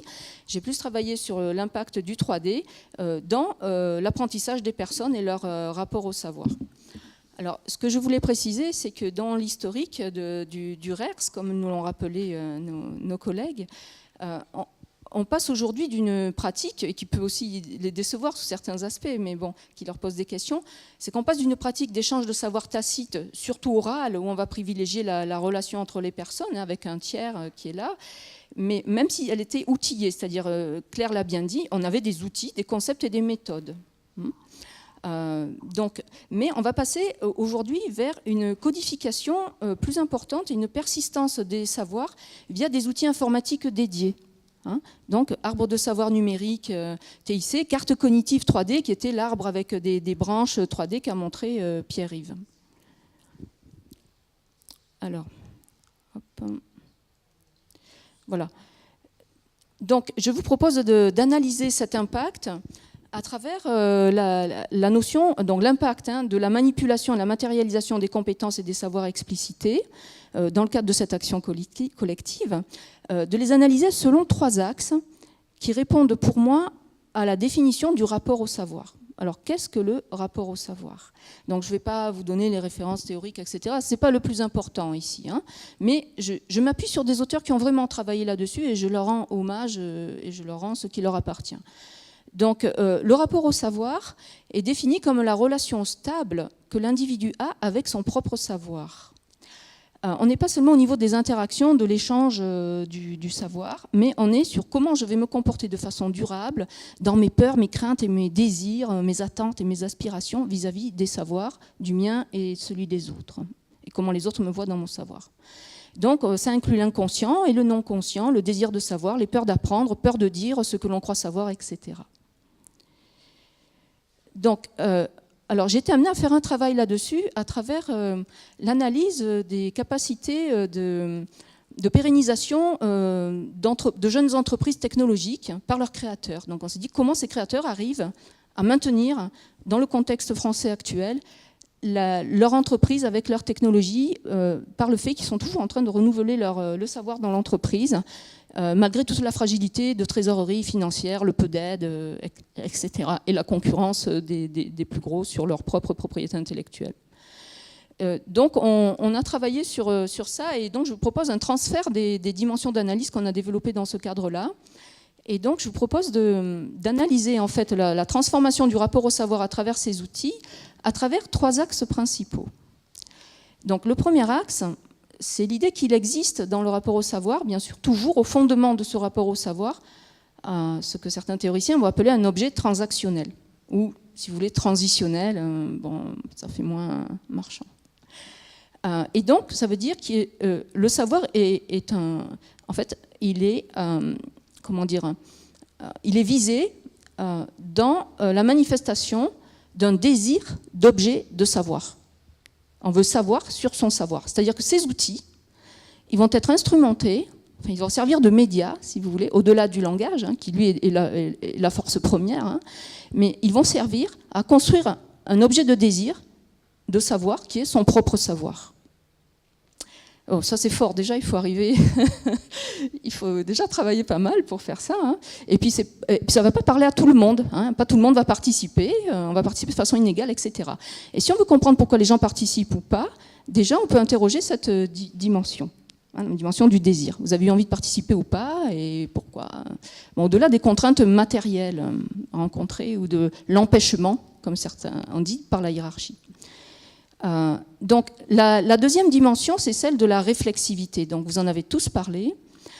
Alors la réflexivité, bien sûr, on a 2 écoles. On a la réflexivité vue plutôt par Piaget, sur laquelle vont insister des gens comme Bandura, qui est plutôt la réflexivité de l'individu dans les épreuves qu'il rencontre quand il veut déplacer un objet, casser un objet, le reconstruire. Il va réfléchir à ses propres process. Donc c'est une réflexivité qui va je dirais plutôt qui part de l'intérieur, qui est confrontée à l'extérieur et qui est réintériorisée. Mais il y a aussi une réflexivité plus, nous on va appeler ça hétéronome, qui a un ancrage plus social et qui est surtout celle dont vous parlez actuellement et celle sur laquelle vous mettez l'accent. Et ça, c'est plutôt Vygotsky qui va insister là-dessus, dans l'apprentissage et le développement, non seulement de l'enfant, mais aussi de l'adulte. Et donc, cette réflexivité, l'individu intègre qu'il ne peut pas apprendre finalement sans les autres, ou qu'il va apprendre différemment avec les autres. Donc il y a toute cette intégration de dimensions du rapport au savoir dans la relation aux autres et aux objets, bien sûr, qui viennent servir d'artefacts, d'objets frontières, d'objets de négociation, etc. Donc ça, c'est la deuxième dimension. Et la troisième dimension, alors nous, c'est ce qu'on va appeler, à l'instar de certains philosophes, comme Commons, c'est ce qu'on va appeler la futurité. Alors la futurité, c'est l'idée que l'individu, en fait, dans son rapport au savoir, il est capable de se projeter dans l'avenir. Donc c'est ce que d'autres vont appeler la projectivité. Mais la projectivité, ça insiste beaucoup sur l'individu. Et donc nous, ce qu'on observe dans les situations d'apprenants qui nous intéressent, mais bon, on s'intéresse aussi aux situations d'échec, c'est que cette projectivité, en fait, elle est collectivisée. C'est-à-dire qu'on essaye de concevoir dans le présent des situations d'apprentissage futures où on sait que l'on va devoir négocier et échanger avec les autres. Voilà. Donc ça, c'est quelque chose que l'on comprend dans le présent, mais que l'on projette ensuite dans le futur à travers, pour moi, et sur lesquels vont intervenir les outils dont je vous parle. Donc je pourrais expliquer comment ces outils interviennent, etc. Je vais essayer de le faire dans le peu de temps, un peu de temps pour ne pas monopoliser la parole non plus. Est-ce que jusque-là, j'ai été claire ou est-ce que vous souhaitez que je précise certaines choses? N'hésitez pas. Ça va? C'est assez clair? Parce que vous savez, un des problèmes du scientifique, bien sûr, c'est de savoir parler un autre langage que le sien qui est complètement codé et contrôlé fortement par les pairs. Donc en général, on parle des pairs aux pairs. Surtout avec les modes d'évaluation actuels, par les revues à comité scientifique, de lecture, etc., anglo-saxons, etc. C'est comme ça qu'on formate le savoir. Et c'est pour ça que je rends hommage à Claire et son compagnon. Alors, donc, ces trois axes entrent en complémentarité, mais ne sont pas toujours présents chez les personnes parties prenantes de l'action collective. C'est-à-dire qu'on peut avoir un désir d'objet de savoir que l'on perçoit, que l'on comprend, mais par exemple, on va avoir certaines réticences à s'exprimer dans le cadre du travail de groupe. Et ça vient de notre trajectoire socio-biographique, de notre histoire. On peut savoir, mais on peut craindre de s'exprimer, etc. Et même malgré toutes les bonnes volontés, ce n'est pas forcément des réticences que l'on peut arriver à surmonter dans le cours du process de l'action collective. Donc nous, bien sûr, notre travail, c'est de réfléchir plus en amont à comment on peut arriver à instrumenter ce nouvel apprentissage-là. Donc les individus, là-dessus, n'ont pas la même histoire, ils n'ont pas les mêmes craintes et les mêmes appréhensions. Donc ça, c'est pour... Donc il faut déjà qu'il y ait un désir d'objet de savoir. Ensuite, il faut qu'il y ait une capacité à s'exprimer en groupe pour la réflexivité qu'on va appeler hétéronome, plus socialisée. Et finalement, il y a aussi la capacité projective, donc ce qu'on va appeler la futurité. C'est-à-dire qu'il faut que je sois capable de me projeter dans ma carrière. Comment je vais utiliser ces savoirs que j'échange? Pourquoi je vais échanger plutôt tel type de savoir que tel autre? Et avec qui et pourquoi? Et comment et où ça va m'amener? D'accord? Et ça, aujourd'hui, on constate aussi qu'il y a des gens, en fonction de leur histoire, de leur milieu familial, de leur milieu de socialisation, de ce qu'ils ont appris à l'école, dans certaines circonstances, dans l'entreprise, etc., ou ailleurs, au chômage, dans des espaces intermédiaires, eh bien, cette capacité-là, elle sera complètement différenciée. Et donc, la question que je pose, c'est en quoi les outils qui sont présentés par mes collègues peuvent soutenir cette capacité à se projeter en avant dans le cadre d'un collectif. Voilà. Ça va?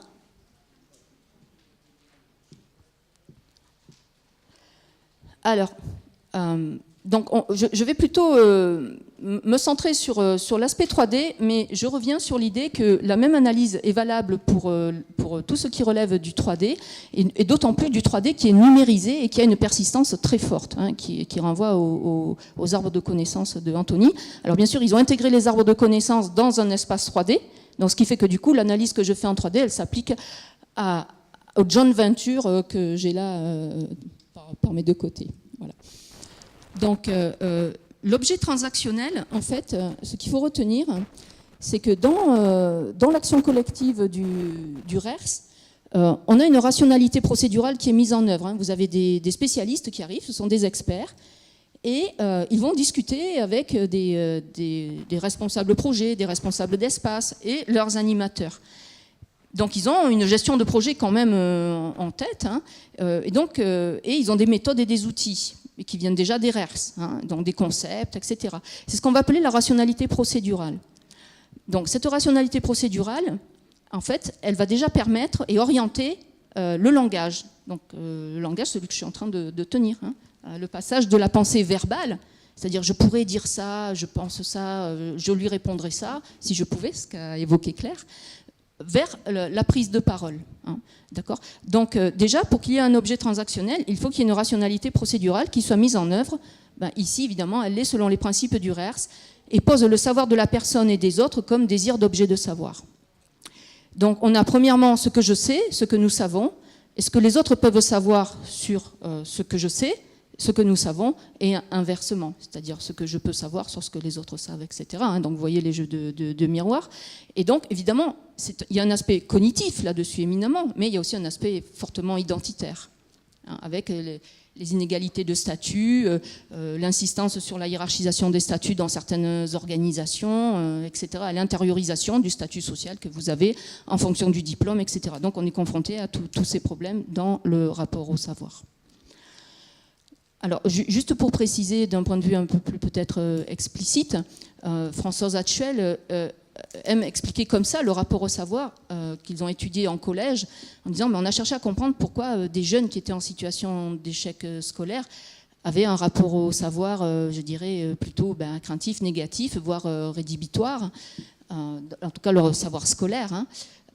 Et finalement, ce dont ils se rendaient compte, c'est qu'en creusant un peu plus sous l'apparence, c'est que ces jeunes, ils avaient envie d'avoir le statut du savoir. Ils avaient envie d'avoir le savoir, mais en fait, ils avaient peur d'apprendre.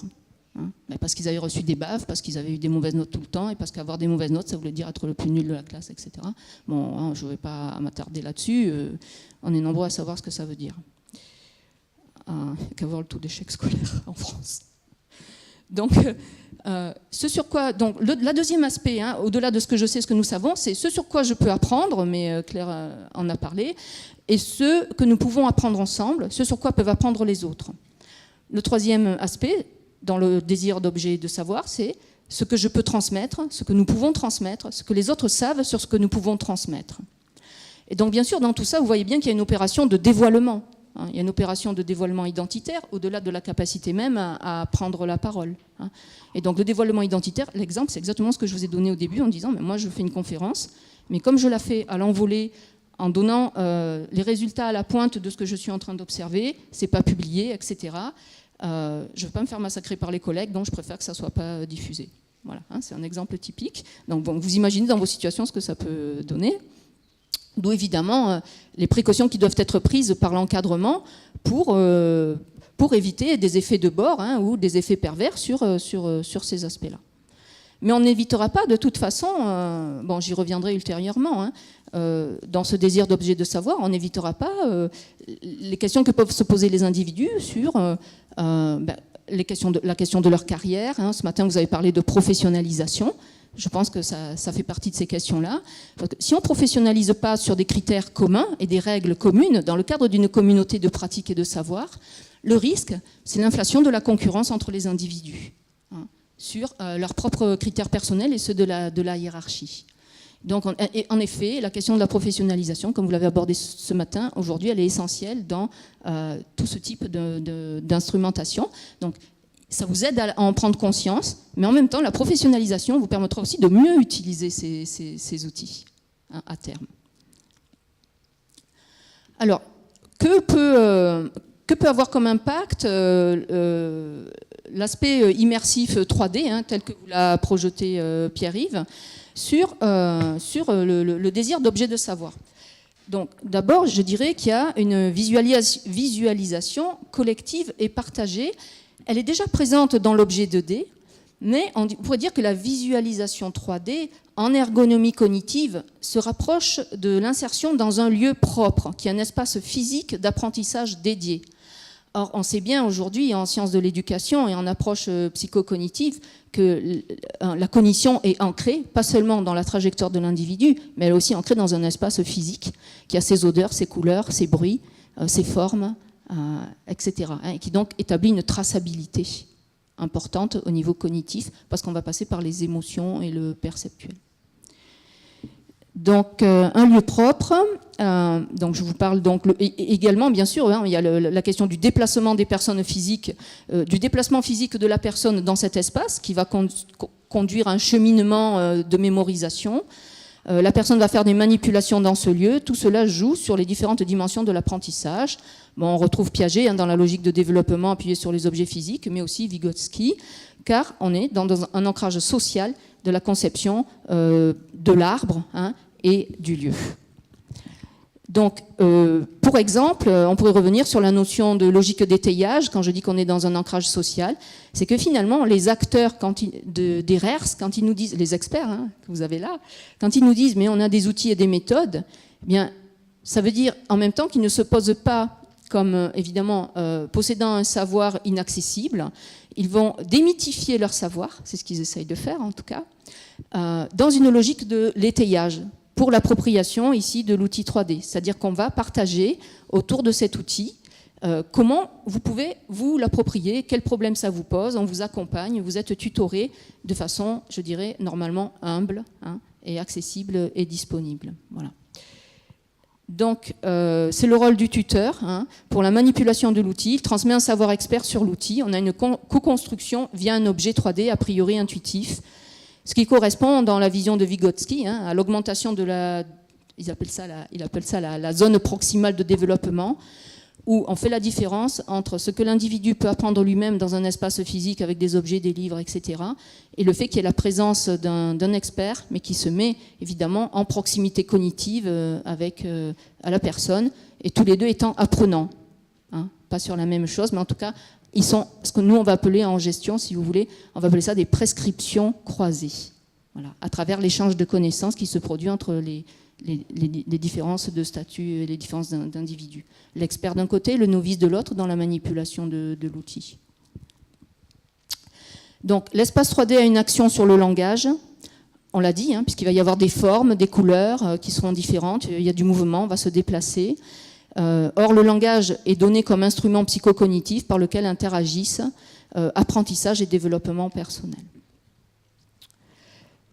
La réflexivité hétéronome.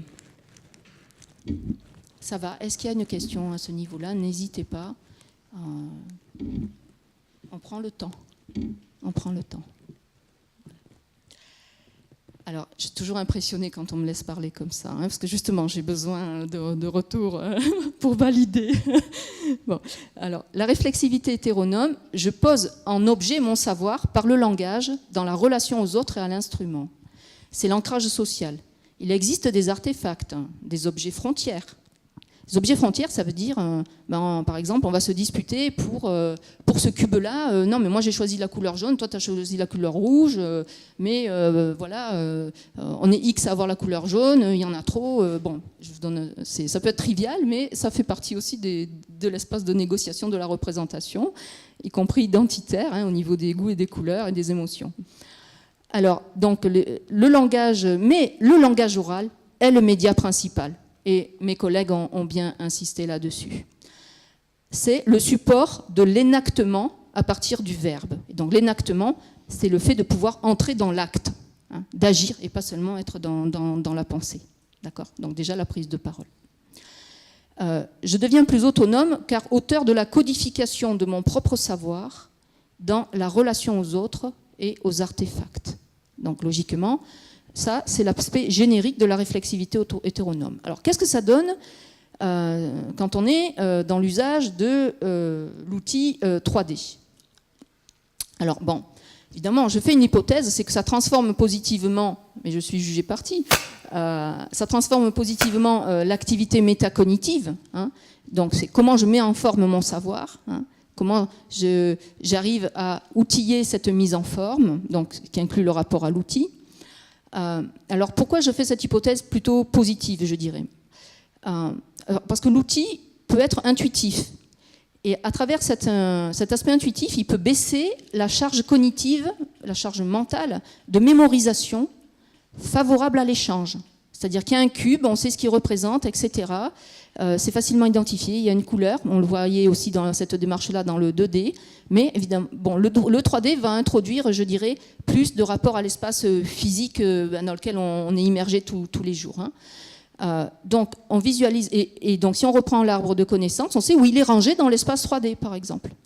Et qui est allé le chercher, comment on y va ensemble, qui donne l'accès, etc. Donc vous avez tout un espace de travail qui se crée comme ça. Et donc, on va vers ce qui nous intéresse en fonction d'un déplacement physique dans l'espace 3D ou en fonction de rotation d'objets, si on n'a pas d'avatar, etc. Donc tout ça, ça ancre la mémoire. Les savoirs sont situés dans un espace 3D, dans un environnement de travail partagé, et toujours là. J'ai mis entre guillemets toujours là. Parce qu'il y a cette rémanence possible, il y a une traçabilité de ce qui est dit à travers les outils. On modifie la pensée verbale et ça entraîne une modification de la pensée verbale et des émotions, parce qu'on sait que c'est toujours là et on peut y revenir, mais on peut aussi le faire évoluer, le transformer plus facilement peut-être, etc. Surtout quand vous êtes habitué aux technologies, bien sûr. Là, je suis déjà aussi dans un a priori.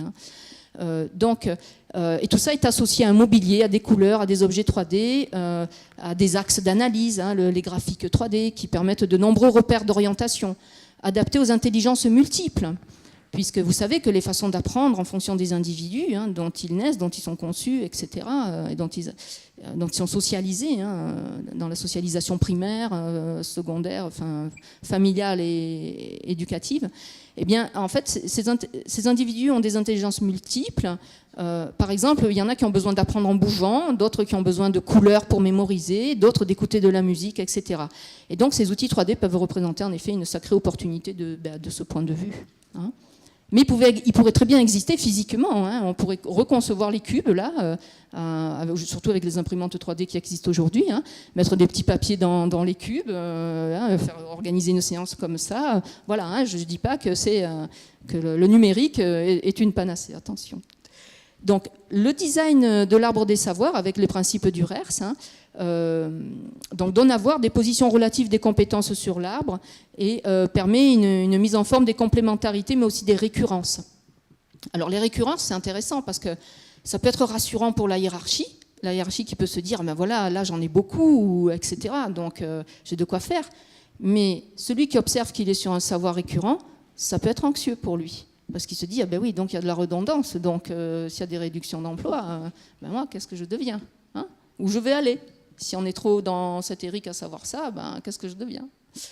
Donc vous voyez, il y a toujours le double tranchant dans la codification et la mise en langage et en objet. Donc les récurrences, mais logiquement, à travers la médiation et la régulation, qui est très importante, normalement, la représentation 3D peut arriver, devrait en tout cas, un minima, neutraliser les rapports de pouvoir liés à l'écrit. On est moins dans un écrit linéaire, où la forme grammaticale et orthographique est prégnante. Et bien sûr, on sait que dans ce cadre-là, ce sont les gens qui ont fait les plus longues études qui sont le plus à l'aise. Donc, plus on passe par des objets 3D symboliques, une symbolisation, proche de l'espace physique dans lequel on vit, et plus on donne de chance à une diversité d'apprenants peut-être. Voilà, donc la forme objet 3D est prédominante dans la construction de repères spatiaux et socio-cognitifs. Les émotions ont un impact sur les cognitions, ça atténue la hiérarchie des savoirs dans l'espace, et ça peut permettre d'accentuer l'ancrage social du développement personnel. Alors, sur la futurité, ici, intégratrice des repères spatio-temporels. Là, je viens de vous parler surtout des repères spatiaux. Maintenant, on va plutôt parler des repères temporels. Donc, on a donc, au départ l'existence du désir d'objets de savoir. Et on a l'instrumentation à travers ces outils d'une réflexivité hétéronome. Alors, moi, je fais l'hypothèse que ça permet aux personnes de se projeter dans l'avenir, hein, en imaginant des situations futures d'apprentissage, ce qui autorise une action au présent délibérée en faveur de la construction de ces situations futures. Donc la projectivité devient différente. Et je peux retourner sur cet espace, et puis je peux voir où il se situait, et je peux voir où sont les savoirs dans cet ERIC. Hein, je commence un processus, et puis je l'actualise en retournant, hein, en validant. Voilà. Donc, d'un point de vue géographique, pratiquement, je dirais. Alors, quels sont donc l'impact, par exemple, des schémas 3D? Ça permet de visualiser où je veux être dans quelques temps. Ça agit sur la pensée verbale, la scénarisation. Donc, ça peut aider l'individu à scénariser. Donc là, on est dans quand même la capacité individuelle. Hein. Ça modifie les émotions et les régule. La traçabilité soutient l'attention. Donc, le fait qu'il y ait une traçabilité, ça permet l'attention. Hein. La manipulation des objets soutient l'expression. Elles sont réalisées dans un lieu dédié où la mémorisation, et donc scénarisation et concertation, et j'ai mis entre parenthèses expression et verbalisation, seraient normalement plus aisées, intuitives. Voilà. Et normalement, avec ça, on devrait avoir une aide à la négociation autour de la pensée explicitée. Voilà. Alors, bien sûr, tout ça, bon, je décris un peu, je vais insister sur les aspects positifs parce que je suis un peu enthousiaste comme d'autres auteurs. La recherche peut amener à montrer aussi plus finement les difficultés, etc. Ça fait partie du projet. Mais en tout cas, je voulais apporter des dernières précisions. C'est sur ce que ne peuvent pas faire ces outils et la démarche telle que c'est aujourd'hui. Parce que ce que je vais vous dire là, ça relève plutôt de la responsabilité des responsables des espaces et des animateurs eux-mêmes. Donc, qui peuvent se saisir de ces outils pour essayer de répondre à ces questions, en partie. Donc, par exemple, ça ne résout pas la question de la charge mentale courante dans les situations de travail des animateurs, s'il n'y a pas eu d'aménagement pour inclure ces temps de travail sur le savoir. Donc, évidemment, il y a toujours un aspect négociatoire au départ qui peut être délicat dans toute quand on remonte dans la gouvernance des ERIC. Donc, mais ça a été soulevé par les animateurs et les responsables d'espaces d'animation eux-mêmes.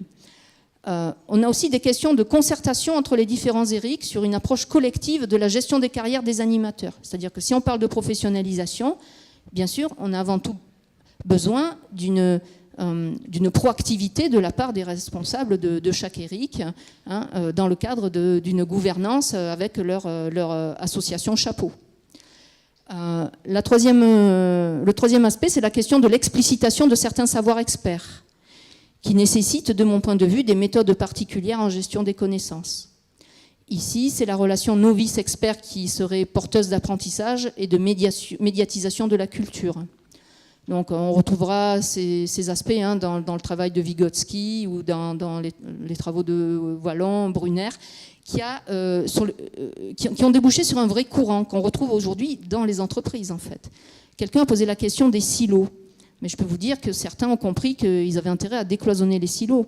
Parce que la question de l'explicitation des savoirs aujourd'hui dans l'entreprise, donc qui pose bien sûr derrière la question de la reconnaissance de ces savoirs, y compris des droits d'auteur, elle commence à être largement saisie dans des entreprises hautement technologiques, cotées au CAC 40, etc., qui sont déjà dans une guerre, guerre des brevets, guerre des experts, décrutement chez les uns, comment on repère les experts chez les uns pour aller les débaucher, etc. Donc, évidemment, nous, en tant que chercheurs, la question que l'on pose là-dessus, c'est la question de la reconnaissance sur le savoir du travailleur qu'il a créé à travers sa propre expérience, y compris dans sa mobilité entre différentes organisations. Et donc, c'est un savoir qui n'appartient pas uniquement à l'entreprise elle-même, même s'il l'a fait avec des outils de l'entreprise. Voilà.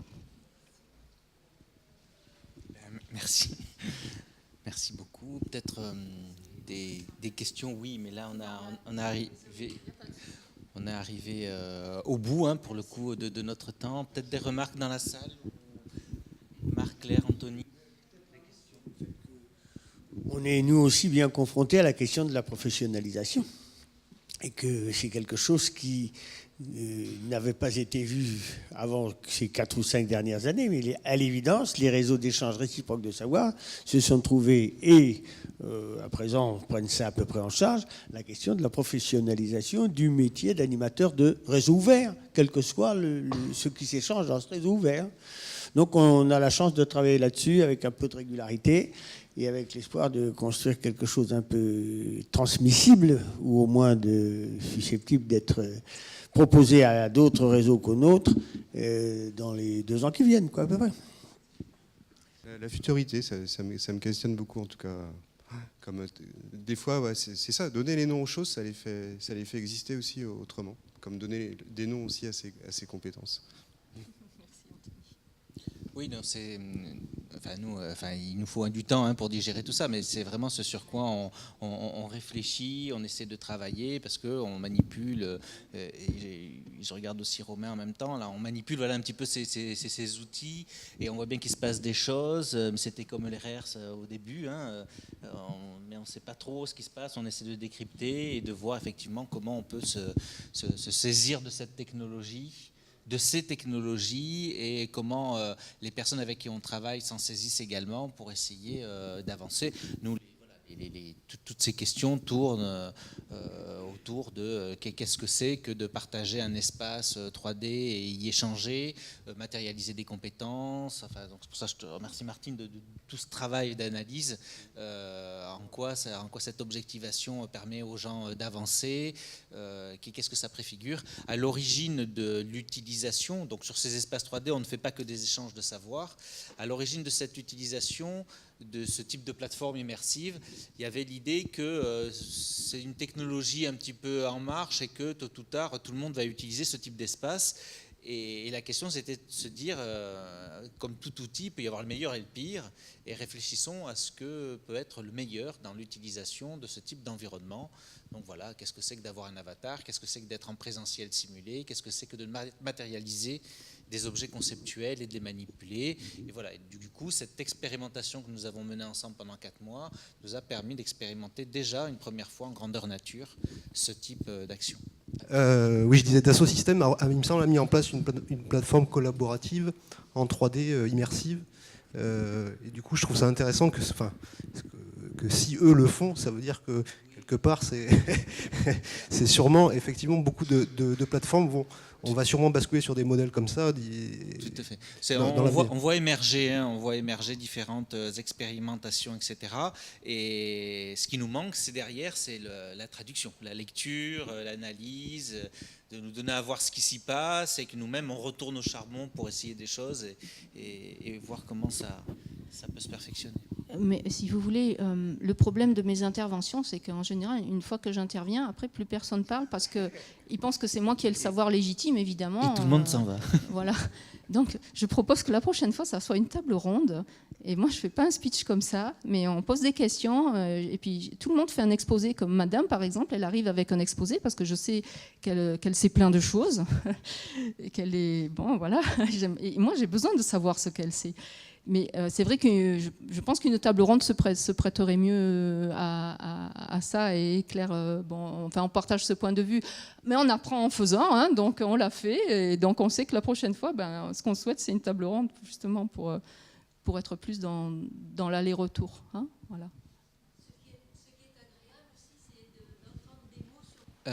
Merci beaucoup. Pour le coup, il fait très chaud. Je vous propose qu'on aille tous vite dehors.